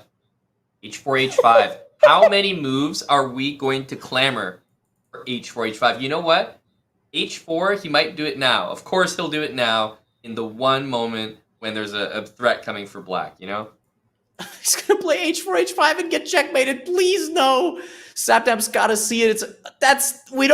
I had a feeling he was going to try to stop the knight, and Gastly's good enough. He's playing rook b8. Yeah, he's playing rook b8 for sure. So knight a5, I think he might also see. And a3 was a mistake. Okay, a5, we don't care about a5. Let's go. Let's get right back to it, Sapnap. Enough moves on that side of the board. Maybe knight a4, one last move, defend mate, hit the queen, h4. He's got it. He's got to be bringing out h4 here. Because why do you think he played g4? Was it like, does he want to play g5? Like, that's the wrong move. Right, because you got to think what's next. And h5 is the pawn break that gets you there. Mm-hmm. And h4 is a massive warning sign for black. And a3 was a huge mistake, actually, because the knight would get into b3 in many lines. The pawn had to stay at home. Very sophisticated stuff. h4? Oh, a4. Did he like get the coordinates wrong or something? Like he thought that was h4? That was, he got scared. He's getting scared. Yeah, he's trying to react, but the pawn there was nothing there, right? Like, and there's nothing there either, by the way, but he might go b3 and it's going to be bad news. There's still no threat. He might go bishop e1 and inadvertently defend against mate, by the way. And, you know, I feel like there's an important lesson here, which is like, in general, you only want to make moves on the side of the board where your opponent is attacking if they have threats. But if they don't have threats, make sure to continue your own plan. Right now, Levy, every single move has been on the queen side. So it's just benefiting Gastly no matter what. These bishops have been just like over here just hanging out. Knight to d3. Bishop takes, pawn takes, queen takes, loses the bishop. And if that happens, I will be heartbroken because you could have just...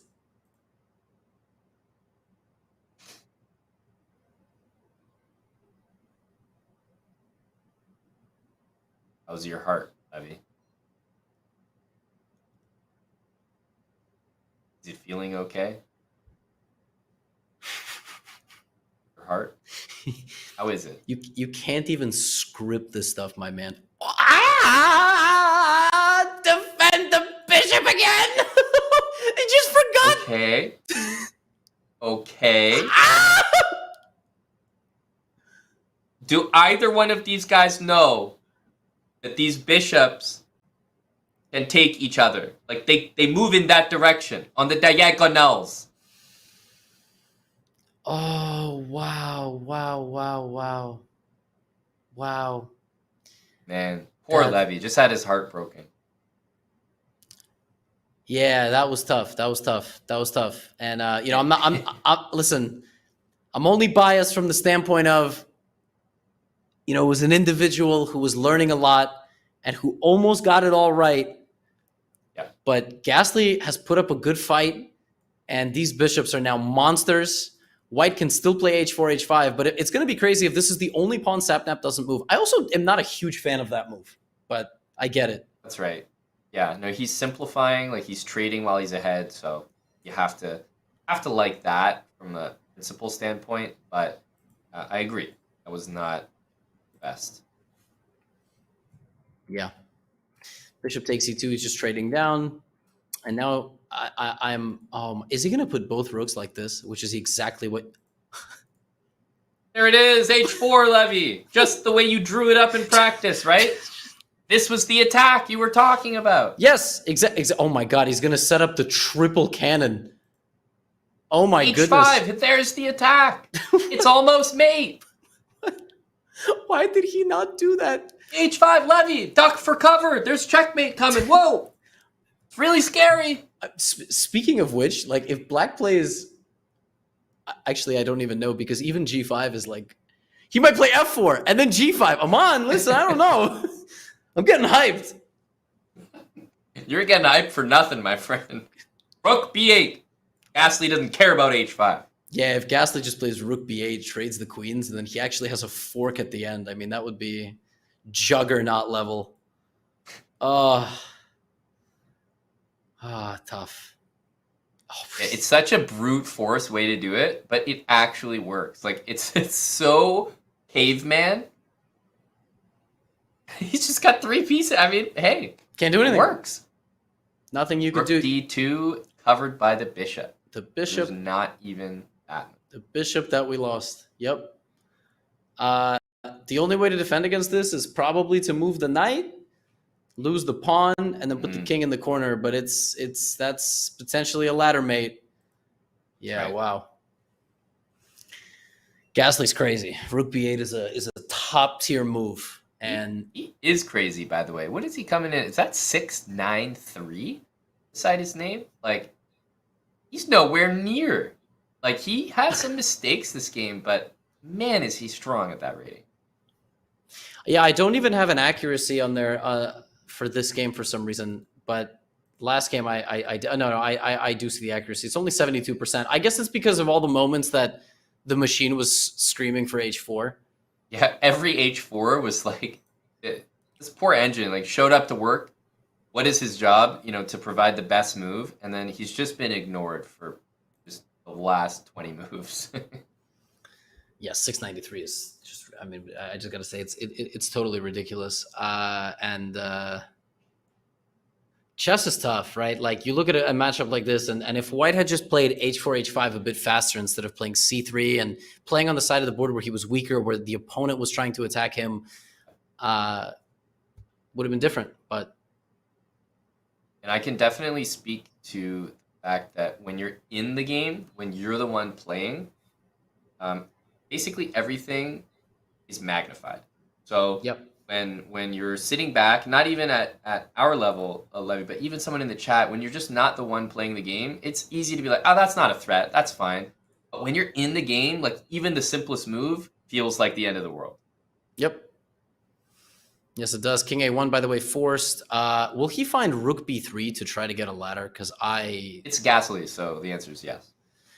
Now, there is a way that black could mess up, which is rook here, and then neither this nor this is a threat. Oh, my God. You forgot the important rule, Levy. It's Gastly, so the answer is yes. The answer is yes. Yep. Well, he takes, which is a good attempt, but unfortunately, taking is mate. Take and take is mate. If you take the bishop, it's mate on a3. I mean, this dude is unbelievable. He is cracked. Rook a3 would be wrong. That's right. I mean, but wrong in quotation marks. Yeah. Horrible inaccurate. blunder. Yes. Crazy. I mean, okay. So he is human, sort of half human. Yeah, but he saw. I mean, it's not the most. Is it just me? It's not the most obvious, right? That bishop was attacked. That was a discovered attack. It's true. He's doing. Oh, knight b5 is also a very nice move, by the way, considering the situation. Great move. And yeah, you're right. Given the circumstances, he scanned all of his opponent's pieces and was like, "Am I in danger?" Rook hits bishop, so he just moved it. Yeah. So I could say like, even if. First of all, if Gastly understands that the a-pawn should be the target, impressive. But if he goes something like knight b6 to target it, I could see things turning around as long as Sapnap trades one pair of rook. I think he trades one pair of rooks, and I can see him living and maybe winning this game. I really can. Yes, agreed. Rook h7 is not a bad move, right? This is already the beginning. But the problem is if you start swarming, there's just an accidental mate. That's right. That's the real problem. That's a great point. I could really see that happening because who's not playing knight d6, right? On the next move. Absolutely, everybody. Yeah, and Gastly could just start pawn hunting and miss it because it's very easy to go that way, then take instead of returning home. Oh, there we go. Maybe g5. At least there's no mate now. That's kind of a good thing. Yep. There is no mate. He's going to chase the pawn down. Then maybe we give a check. King, yeah, the black's just so solid. That's the problem. So solid. There is like a world where the rook takes on g6 and the black king gets small. He played knight b6, by the way. You got to sneak in. That's your only chance. Yep. And even that's losing. Yeah, exactly. It's like, you have to lose this way. This is the way to lose. Yep, rook c1. You could win the bishop. Okay, he plays rook g1. He's going for g6. I don't hate it. But knight a4 is brutal. The only good thing I'll say is knight a4, brutal, but the fact that your knight would be hanging there might force you to play knight d6, which is, not a bad square. So it might kind of kick Sapnap and say, hey, dude, bring the knight in. Yep. Pawn to g6 is a thing still. King to g6 here would be a cold-blooded defensive move. Kicks out the rook, holds the fort against the pawn. Yeah, that's too much. That's crazy. Yeah, king g6 would be nuts, just physically impeding the pawn from coming in. But if there's a man alive, also rook h8 would be kind of nuts. Like if he just trades the rooks. Just like get them off the board. G6 check though by white should be the next inclusion. Ooh. Goodness, king g8, unpinning, hitting the rook. Yep. 1 minute now for Sapnap. And the problem is G6 runs into a brick wall. Like, as long as he realizes there is no danger literally at all, knight a4 is a... Okay, knight c7. Yeah. That's like last-ditch effort. Knight c7. But knight d6 feels closer. It feels more dangerous, but I think knight c7 is the nasty move. Yes, and he might do it just because it hits a pawn. And then okay. Hey. Levy, anyone's game. I mean it. Knight c7's a big-time move. How hype will you be if Gastly plays rook f3?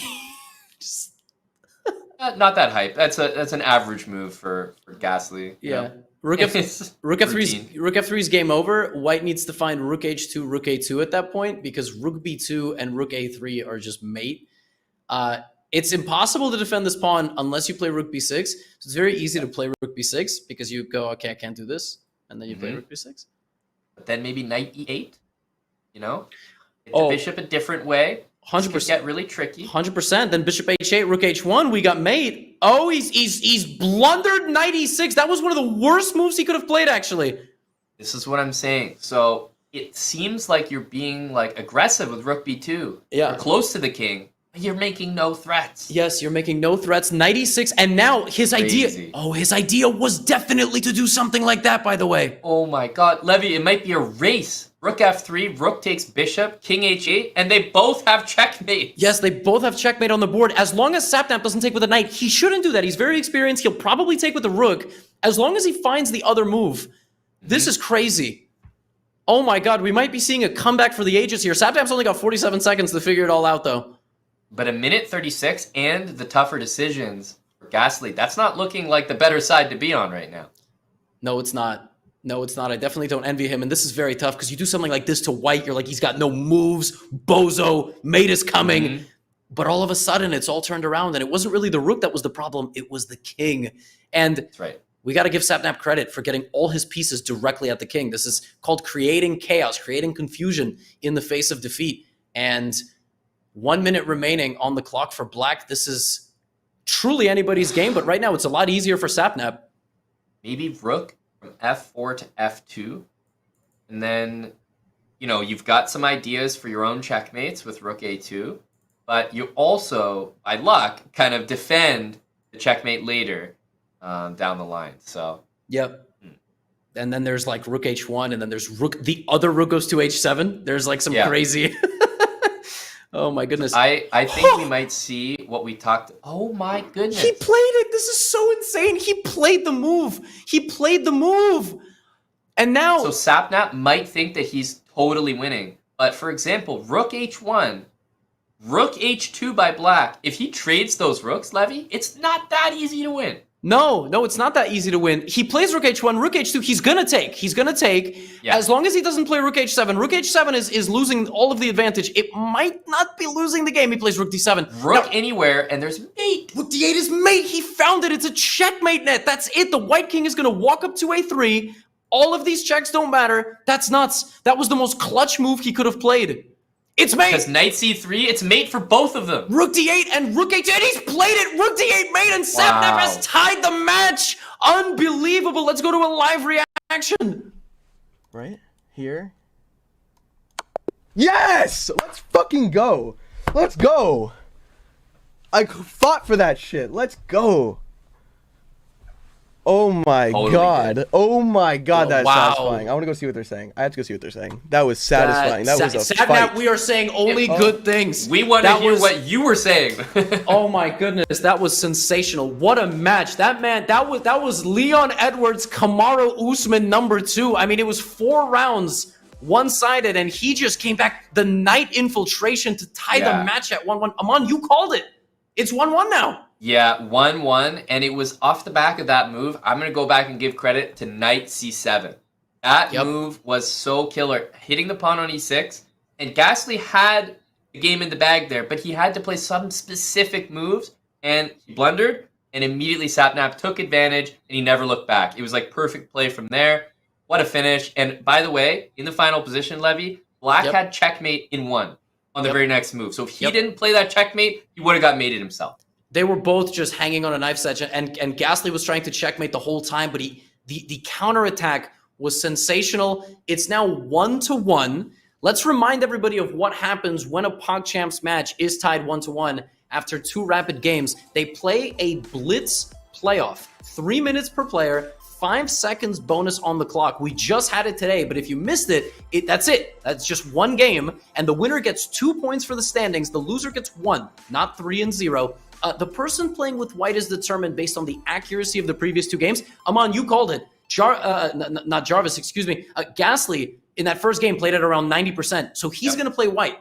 He is going to play white, which is a big deal because they both won with white. Yeah, I think it is a big deal. Like, if you think about the games, how they went, clearly both players were more comfortable with the white pieces, Levy. So while that is a big deal, there's nothing more you can do as Sapnap, right? I mean, obviously, you know, hey, you got the black pieces, whatever. You're still breathing in this match with a chance to win, and he put himself in that position. So anything could happen. I wonder if these guys are going to be thinking about that game and whether or not they're going to repeat the exact same opening, because that Scandinavian didn't look good for either side in certain moments. Yeah, in the beginning, it didn't look good. Like, Sapnap could have taken the pawn in the center. If they repeat it, Sapnap might not. He might. I don't know. I'm not sure. So maybe Sapnap doesn't play his new tricks. He kind of goes back to his old ones. You just got to play fast. You got to play confident.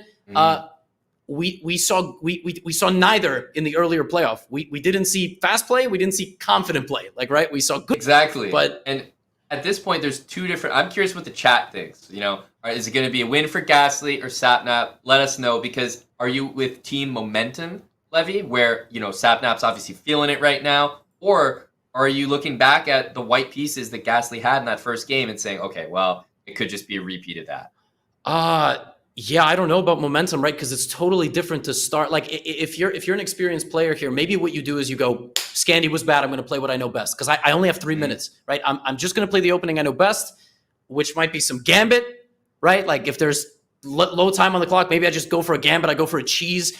Sapnap plays a lot of goofy Gambits that do not hold up in 10-minute and 5-second bonus chess, but my God, are they lethal in Blitz, right? So we're going to see.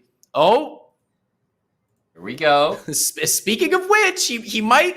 Okay, that's going to be a wow. He loves his Ponziani, and oh my goodness, Sapnap runs head first into it. You know what Sapnap plays? Blackburn Shilling. So Blackburn Shilling. Sounds like a price. Sounds like a price. He loves checkmating people in 8 moves. My concern was always this: was Sapnap. What happens when they just take the center? And this is the issue with playing a Gambit repertoire. But the good news is, give a check, develop. You're not going to lose. That's the good thing. Yep. And for Gastly here, if he gets the push in the center, like e5, e5, to start hitting those knights once they develop, that could be uncomfortable. Exactly. I see. This is what I'm talking about. Like you gave away the bishop. That's a great move. Great move from Sapnap. I just wish he did it without playing that, without giving up the bishop. And e5 is, he probably doesn't even know how fortunate he is that he played that move. Yep. I mean, it's one move at a time, right? Because he would have just played d5. He probably thought I'm removing the knight from the defense of the pawn. Little does he know, right? Little does he know. Bishop b5. Free pawn, by the way. Just clean free pawn on e4. I mean, you got to defend against the pin, but it's a free pawn. And it's like, does he remember why he played d5, right? It attacks something. Take it. Knight e7. Again, don't hate that move. Not a bad move at all. a6 next, castle's next. This is a great game so far. Whoa. He's overloading the pawn to play d5. Now, if Sapnap sees this, a6 is a fantastic counter move. This is crazy. But only if he takes with the pawn I'm on, not if he takes with the knight. If he takes with the knight, it's game over soon. Totally. Pawn takes d5, maybe? Like cd5? Yes, cd5. Oh, he takes. I think Sapnap's going to take with the knight because he just put it there. Will he prove me wrong? Oh! Strong. Wow. That is a strong move right there. That is a great move. Center is staying intact, defended with the pawn. Both sides are about a castle, and it's a coin flip this game. Levy, there are opposite color bishops on the board, so I'm just going to go ahead and pronounce this game a draw. Yeah, it's going to be a long, hard-fought endgame draw. By the way, both guys just hate the center. No one's taking a pawn. It was winning there for a moment. DE was just game over for black. Yep. Yeah. Maybe e5 now? I mean, he pushed one, right? I love how he pushed that one. He's still not pushing this one. That's because it's under attack. Oh! The pawn is still hanging! The immortal pawn! They move in the diagonal direction, right? Do they know that? Apparently, I mean, I'm sure they did. He played c4 for a reason. DE is still a good move. I think he's going to do it now because it hits the queen, by the way. Well, now it's not hanging, so he'll take it. Right. We know how it goes. Maybe not. Yeah. Maybe we've seen this. And then he's got to realize his bishop is hanging. Oh, that's a good move too. I don't mind that at all. I'm just enjoying the show. These guys are playing well. Like, this is a fun match. This is a fun match, and Sapnap is confident. He's got 250 on the clock. He's an experienced blitz player. Plays a lot of blitz. I don't know, man. This is crazy. ED put the queen in the center. Yeah. It's a juiced up Scandinavian. I don't know. H3, just a simple move. I like this. Yeah, we're going to check in on Sapnap, see what he's thinking about. This king, so bad. This pesky bishop. Do not forget about that pesky bishop. Okay? Pesky's a good word. F6 would be insane if he plays it. Trying to trade off pawn to F6. Bring this. Also good. What can he do? It's a pretty closed up position. I don't think he can do You'll notice that it's like, just light square versus he might bring this in this game. And that's if he does that, probably just push this up. Yep. Take. But the time is not even. Not ideal. I mean, the time situation is a huge advantage for black. Wait, what am I talking about? Yeah, if he does this, I just go up one, align myself with this guy. He's got good comms right now. All right, boom. Wait, if I take. Let's see if I can trick him. Yep. You know, see what Let's see he's if I can thinking, trick Levy. him. Oh, Let's see if I can trick him. He wants the mate. Oh, we might have left too soon. We might have get a mate here. F6 is ridiculous. He said, let me trick him. I think Gastly might see it, but maybe not. 55 seconds on the clock. He said, let me trick him. That's not even a trick. It's a great move because you can't take. I'm threatening to take you. So strong. 47 seconds. It's a 2-minute time advantage for Sapnap. Live odds, if they existed, would be very, very heavily in his favor. As long as he doesn't panic, doesn't do something rash. Queen d7, rook here.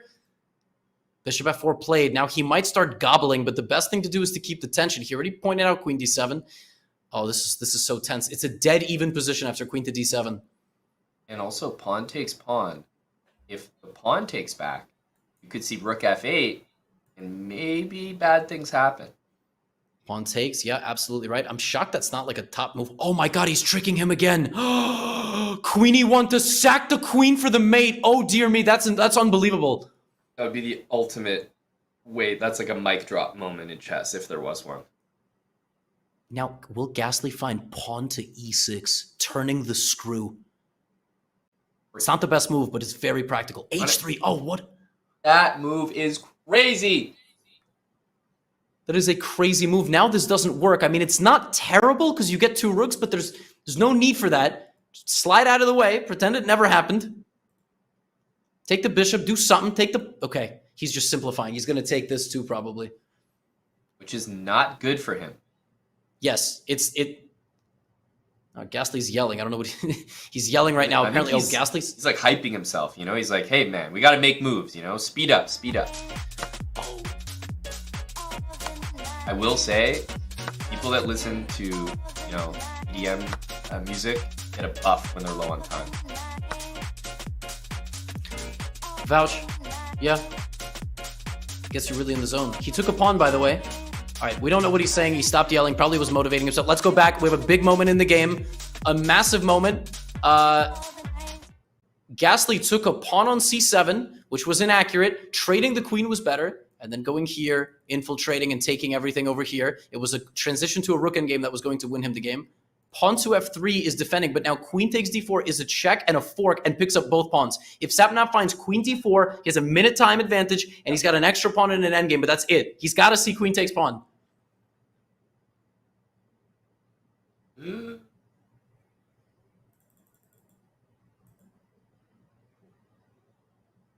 We're all waiting in anticipation. Yeah. Queen takes pawn. It's the only attempt. Wait, it's on the board. Sapnap lost connection? Wait, it's on the board. You're on the analysis board. You tricked me. No, it's not on my board, but it's on Gastly's board. It's Gastly on someone's sees it. board. Gastly sees it, right? Because we have the production here, so we see multiple screens. There it is. It just got played. Wait, I don't think that was a server thing. Was that a server hiccup, or was that Sapnap's internet? Sapnap's looking around like he can't. He's looking for something. Okay, he got some time back, it seemed. That was... So, Gastly has connection. Someone doesn't have connection. Queen c5 is... He found the move. Wait, this is exactly how, like, the anime arc would go, right? You know, disconnected. He's like... They've been trying to take him off the server. Didn't even want him to win. He's back. He finds the best move. You know, this is the hero story. Yeah. That was the... I don't know what's going on, but Sapnap's not moving. I mean, it seems like he... Oh my goodness. I see people in the chat saying they've disconnected. Come on! No, not at this moment. Really? Oh no! Gastly's also lost connection. They can't see it, but we see it on the side here. Oh.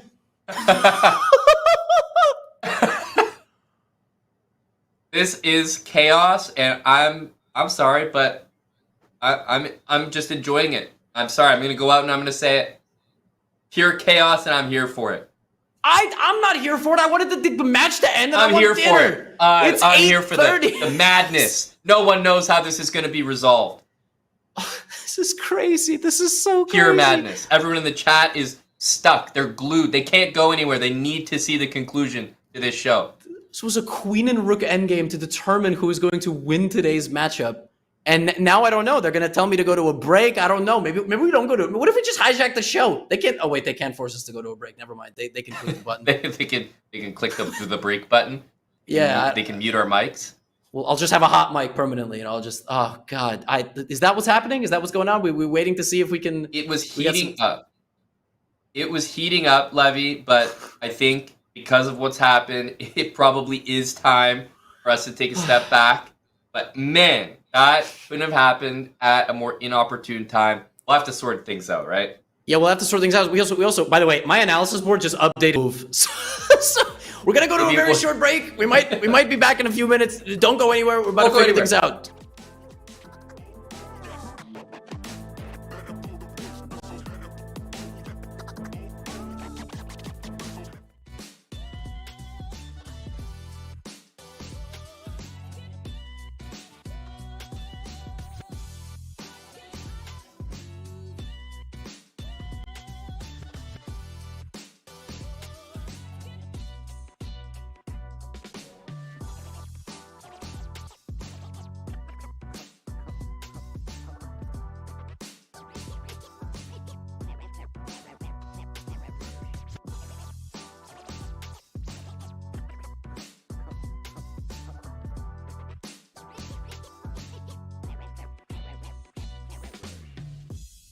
Oh wait, what I'm making what am I doing? Child's play, really. Oh no, Jarvis, no. Jarvis, what is that move? Queen trade seems smart. Is there something smarter? Oh, you en passanted me, bastard. Forgot about the on fucking passant. Just hung my rook. Fuck. Fuck's sake. I'm not concerned at all! Well played. God, I threw that so hard. Holy shit. One on time.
Welcome back, everyone, to our coverage of PogChamps 5. Things are absolutely insane right now in our last game of the day, potentially. We've got to look in now to the Gastly stream.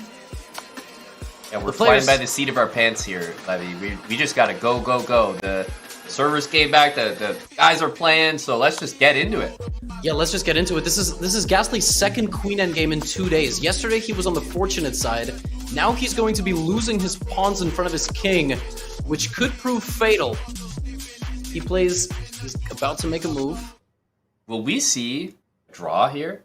Sapnap's repeating, but you don't want to do that because you're going to lose a lot of pawns with check. Does Sapnap know which pawn to take? He doesn't want to draw. It's crazy. White was worse. Yeah, White was worse. This is crazy. It's a feast. Wait, why is Sapnap not taking the pawns? What is he doing? He's allergic. Does he think he's going to win with White? Oh my, it's just the draw if he repeat moves. think they drew, right? Yeah, they But what was the over, logic? What was the logic? Can we check in on Sapnap stream? Nice tie the game. I don't know. I might have had a win. I don't know. Okay. I don't know if I had a win. So. And at the same time, though, you have to see it from their perspective as well. Like the game was kind of all over the place. Like I don't know. They're probably both happy. They didn't like lose on time or something. So at the end of the day, like I think draw is kind of fair result and fight again. You know. Yeah, it's 1.5 after 3 games. You're right. They do fight again. This is the first time we've now had a tiebreak end in a draw. So that means that the players switch colors. It means that Sapnap now gets a game with the white pieces.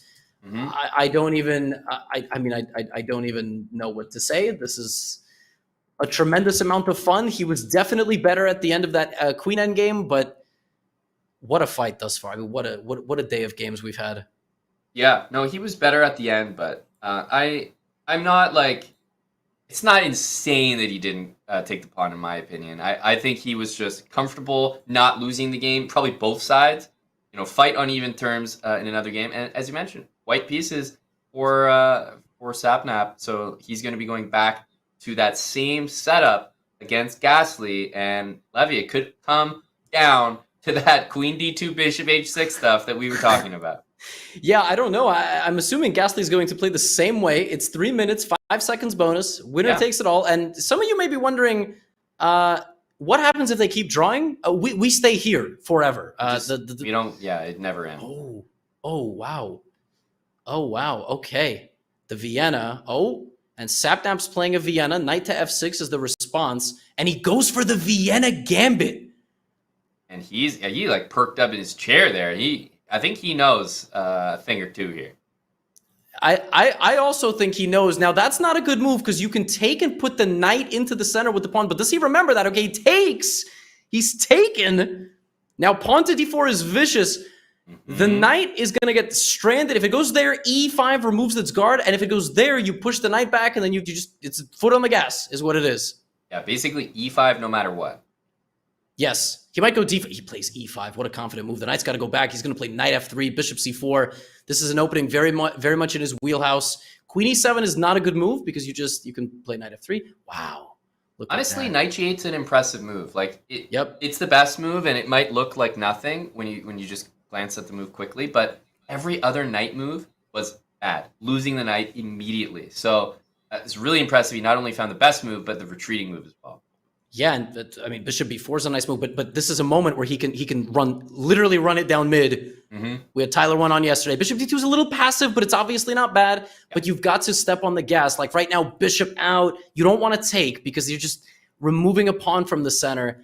He's got to develop as fast as possible, and Black is getting back into the game. But it was, it was good there for a moment. It was really, really good. It was really, really good. Yeah, as you mentioned, d5. So. One thing that I will say that's working in his favor is he clearly is aware that he should castle queenside. And I like that here because I think, as you've highlighted with the arrows, the D file might open up. So I like the long castling. Yeah, and he's in the way of his own bishop. So hopefully he just castles queenside and gets it over with because there's no other way to make progress. Right. He's out of the opening stage. Yeah, see, he takes, which is like, I kind of thought he would do that. Because you just want to do something, because you're better, right? So now d5 is winning because of that's a crazy move, but it's not good. So the thing with this move is now he has a tough decision. Yes. Oh, it's so easy to blunder here. So easy to blunder. So his queen needs to stay exactly where it is because the knight that he put there, his own fancy move, it actually can't survive there without the pin. It would just be hanging. Yeah, he's got to either take with the knight or the king. And ironically, the best move is king takes, which I don't think you can play. It's so hard to play that. What's he thinking? Oh, he took with the queen. Oh, he lost his knight. But is it going to be taken? Because remember, he didn't take it last move. He might be under the impression it's okay. So let's hear what he's thinking now, because I think we're going to get the reaction to him losing that knight. God, I fucked up. He has a free knight. Fuck. Why must I do this to myself? Those are everyone's. Okay, whatever. No, he's gonna castle now. Fuck! I should have checked them. I should have checked them. Yes, extremely No, relatable. I lost. Oh, I my gotta beat him on headphone time. I hurts had to be because sneaky. it's been a very long day. I had him. I had to. You know what I think don't about hate? that? His next few moves. Let's pull it back to the big screen. It's gonna be very fun when we mute that whole highlight into just beep beep beep beep. He can just play knight g5 and keep moving forward. Like, it is a long game. It is a long game, and you know, Rookie 1 is a good move, but he is down a knight. There is no running away from that. It's a long game, but not that long. It is a 3-minute game, so just they'll at least be used to it because they did play one last time. Yeah, they kind of played a 12-minute game last time because of the server issues. Yeah, knight a5 is crazy, and you can't take because it's defended. And the smart move here is to retreat because you don't want to trade. Right.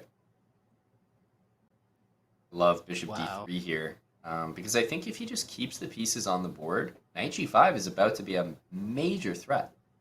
Yep. And rook c8 it might happen for black, but it's a little bit easier to attack for white because just much more common pattern. Wow, on the board. Unreal. Down a piece, but totally playing not just to like fight on, but he's playing to win. Knight g5 is a huge move next. Yep, knight g5 is on the way. I'm assuming you could play F. Okay, I don't hate that move, but I don't like the knights. They could get And also another thing, Aman, is do we really want to open white's G file? I'm not so sure. That's true. I really do get the feeling that Gastly could play queen f6 at any moment. For some reason, I'm not sure he's fully aware, or at least he was aware the queen was guarding the knight, but he might forget it later. Oh, very easy, right? Because you just sort of like, all right, I'm going to go over here. And then you go, oh, and then you do the Sapnap reaction. Bishop b4 is a nice move. Knight f6 now. Knight f6. But you're like knight f6. And then what's white's next move, right? And you got to go back. That's the thing. Yeah, the best move is to completely undo your move, which is not a nice feeling. Yep. Knight f6 is a really high-level move. So is just any knight. Knights. Oh, my God. Wow.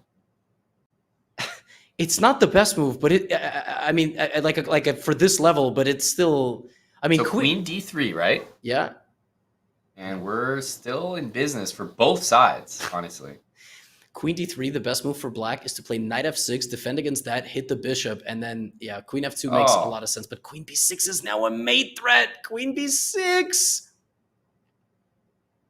And knight f6 is such a good move because imagine knight f6, bishop takes b7. Oh, I want a pawn. Then those mate threats start to really hit. Queen b6 and rook b8. Yeah, I mean, he's played it. Sapnap. Sapnap who is this guy? That's an insane move. That is an insane move. Sapnap might think that he's hung the knight and queen b2 is on the board. And he's played b3. Oh, he's played b3. That's unreal. That is unreal. And now 2 knights are hanging for black, and he might think he's messed up. Knight c3 is probably what you should go for here. Both guys are playing out of their mind, by the way. Unbelievably clutch chess. Black's time is down to about 10 seconds within white. This is really unreal. Knight c3, you take the knight, you can come in with the queen, but then by a miracle, the king is safe on d2. And then it's game on. It totally. And these guys are what, like 700-800s? This is such a fun and high-level game to spectate. Unbelievable. Sapnap's got to be brave. He's just got, and I got news for you. It's it's not human to take the knight. You would much rather move the rook up, but that's how you get yourself into trouble. He's just got to be brave and run with the king. Just take and run. Rook d3, knight takes bishop, rook takes bishop. All of a sudden, there's even more pieces hanging. It still is not over. Nope. Definitely not over. Black's got to find bishop f5 or maybe take the knight. Sapnap's just got to be brave. He's got 20 seconds. He's got to make a move. He has some Greek gift, by the way. Knight g5, queen h4. That would be crazy to win like that. Rook d3. I think the most human move. Yeah. Now, knight takes bishop is, okay, he has played it. Don't take the other knight because, oh my God, that would be sad. But rook e4. Yeah. Got to be with the rook. Yeah, now nice if Gastly, move. Bishop f5 would be utter insanity. But bishop takes knight is a move that does make a lot of sense. Yep. you know, the more I'm looking at it, like bishop f5 is possible for Gastly. He's been playing some absurd chess today. Knight a3. Oh, the bishop has fallen, and there's no mate. Will Sapnap misses it. Oh, his one chance. Okay, but bishop takes knight now? Surely he's up a piece. He wants to trade. Oh, but it's mate. No. Oh, mate on c2. Oh, dear me. Oh, it's mate. Oh, it's mate on c2. What a tactic. If he plays rook e2, then he's just a fighter. Yeah, okay, and he saw the mate. He saw the mate. The rook. But the rook is hanging. Did Gastly see queen takes e4? It's in the middle of everything. Queen e4 could be the end of the game here. He's missed it too. Pawn takes or queen takes. Oh my god. Pawn takes and game on. The knight is trapped on a3. Yep, rook e3. Okay, he's come back. He's looking for back ranks. That's what Sapnap is doing right now. And it's very easy. Oh my gosh. There's like all sorts of... Takes, rook e8. Oh, d5 is played. c5, and the knight needs to rejoin the action. Yes, rook takes. There's b4, and the knight is hit. I mean, that just finding that would be a huge... b4 and take the knight somehow. Okay, brings the queen. Knight b5 just to escape. Keep the time situation in mind here. Even though black has an extra knight, everything to play for white. Oh, mate on c2 from a different angle! Wow. King b2. We need to see king b2. He's missed it. Queen c2 on the board! Oh, from Gastly, what a move! Levy from downtown. Let's go! Oh, baby! Wow. Oh. That was crazy! That was so scary! I'm glad we got that reaction there. Oh, that was a match for the ages. Oh, that what was board vision. Queen from c6 over to g6. 2.5 to 1.5 is the final score.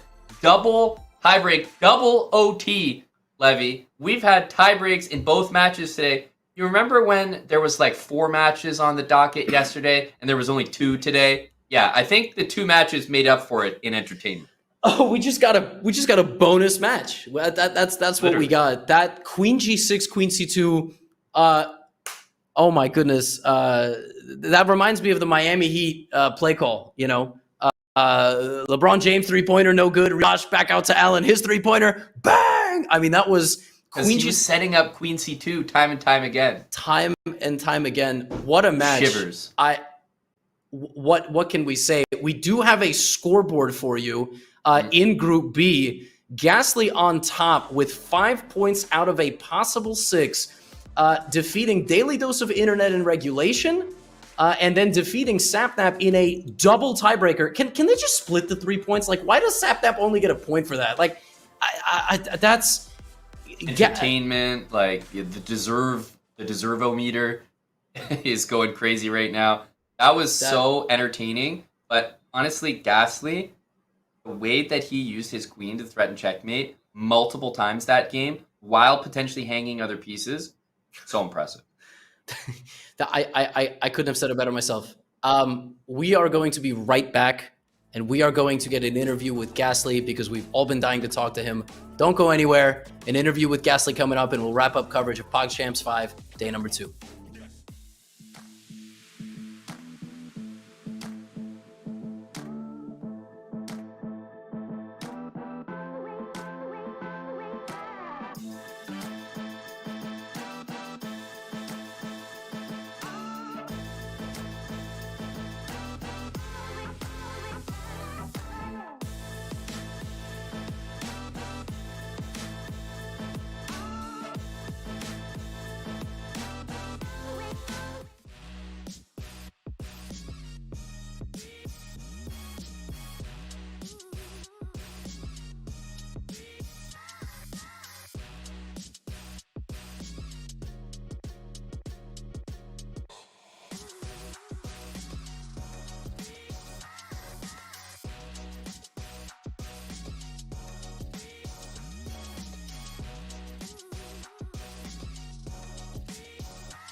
Click the subscribe button.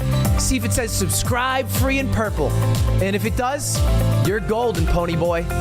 Anyway, let's check on who's priming right now. Oh shit! It's my friend. Willis. Hey Willis, can't wait to grab lunch later. Catch you on the flippity flip. Anyway, back to the chess content. You guys have a good one. I was here. I was lost. Okay, well, hey. 8, let's go.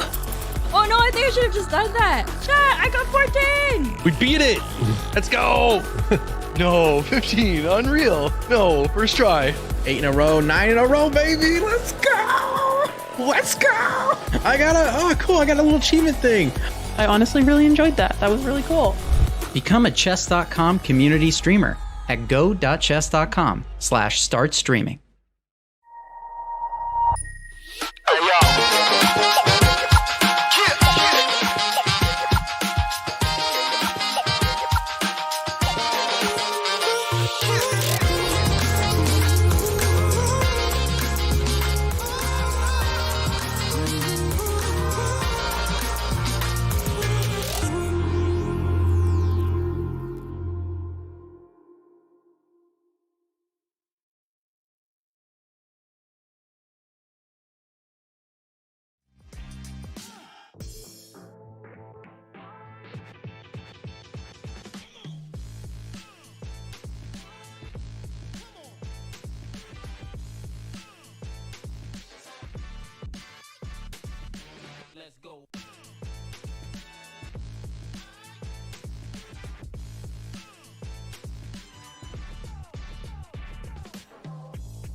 There we see Gastly celebrating what was a montage of victories, tough decisions, good moves in his match. The clutch bishop takes h6, the final checkmate, the celebration. Do we have we get the cartwheel too?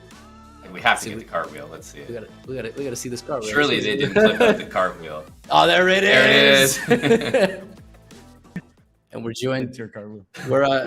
We're joined by Gastly. I wish we had a chance to chat yesterday after the match versus Daily Dose of Internet too, but we had time restraints. But yeah. Dude, welcome to the show. What an epic first 2 days. Just can we just get to know a little bit more about your chess journey? I mean, maybe just you as a person. You've played twice now in the first 2 days, and you're 5 out of 6. Yes, sir. Thank you very much for that. I appreciate it.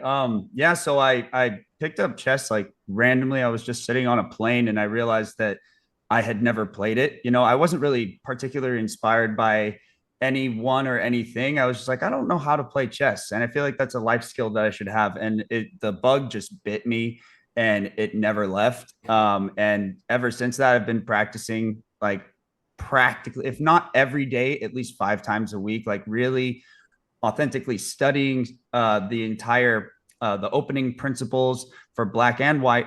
And it's been an awesome journey, and I'm like so freaking grateful to like be a part of PogChamps as well. Like, you know, to go from, oh, I'll pick up chess at the latter half of December to now winning 2 matches. I'm very, very blessed. I'm very grateful for it. Yeah, and honestly, man, I'm not saying this to gas you up after this win, but Levy and I were looking at the rating that you had. It's like 700, and total joke, man. You played way stronger than that, and you were finding moves after moves. So I'm just going to say you're definitely worth more than that. I wanted to ask you because, I mean, over at the Chess Bro channel, we rock out to EDM and techno music while we play chess all the time. So, like, nice. Were you listening to some beats while you were playing, man? Yeah, I was actually. I was listening to this mix by this artist known as MPH, miles per hour, and it's this like all unreleased mix. It's the same one that I was listening to yesterday. I don't know. It's like audio testosterone or something. I don't know what it is, but it helped me get through that match big time.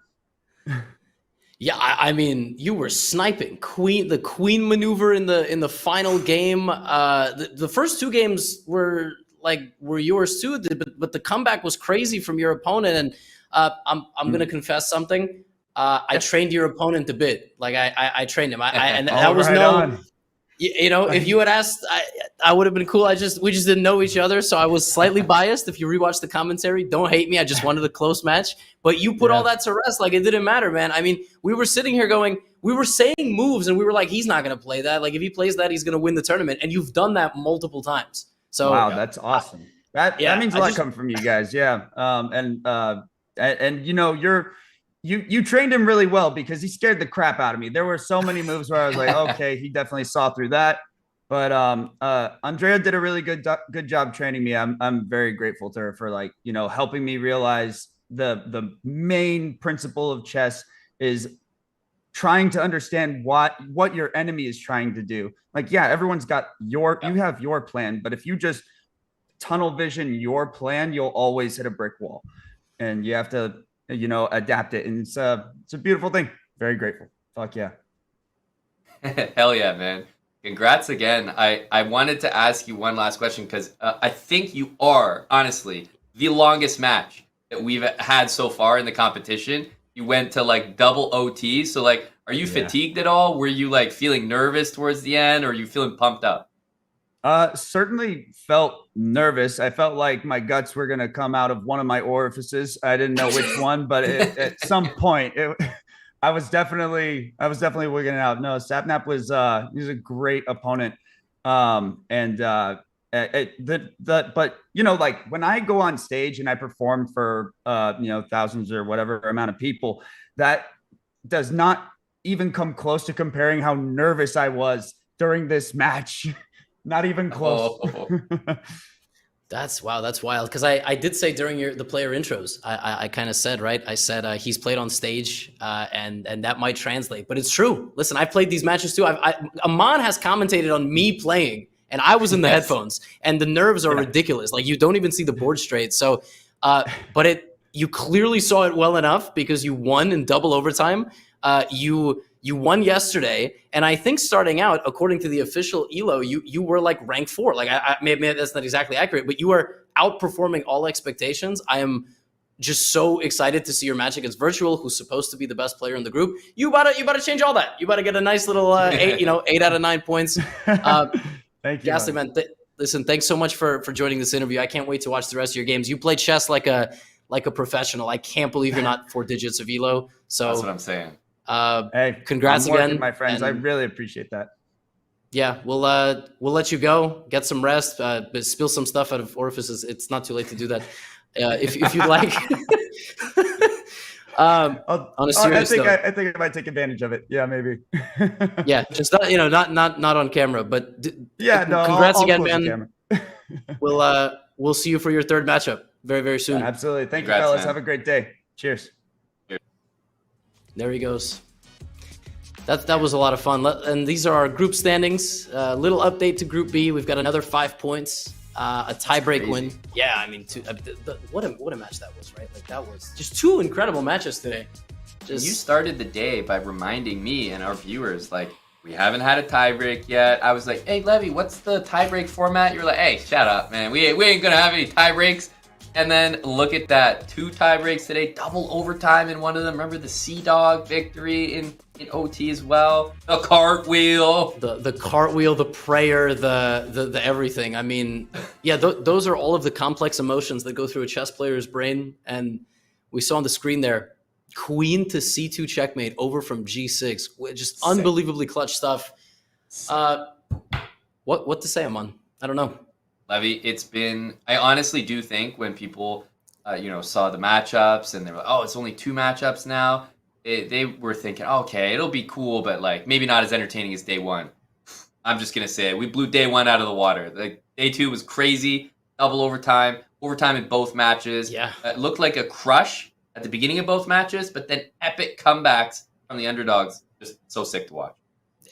Exactly right. Game 1 was rough. Game 2 in the second match was rough for a while, and then just an unprecedented comeback. We've said it enough. Day 2 is in the books. Let's look ahead for what's tomorrow.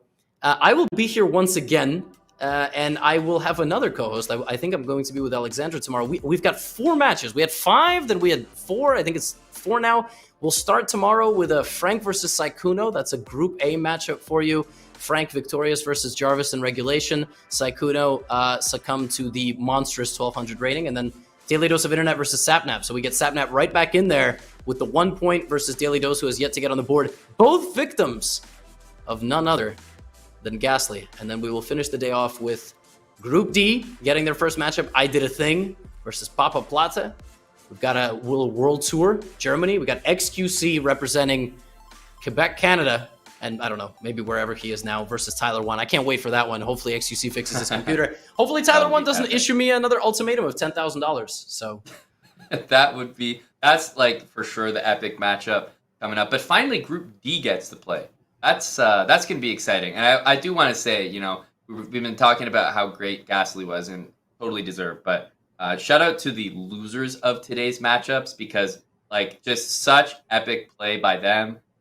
Just so impressed, and I feel like I want to take a moment and just make sure we credit them because even though they didn't win the match, they did get credit. They got some points for their efforts, and it looked like they were going to get blown out of the water, and they made some insane comebacks. So tons of fun things. Jarvis nearly pulled off the greatest upset. Yeah, I mean, really, like I mean, there's been a lot of events, so I haven't heard. I don't remember all of them. Rather, the second match was sensational too.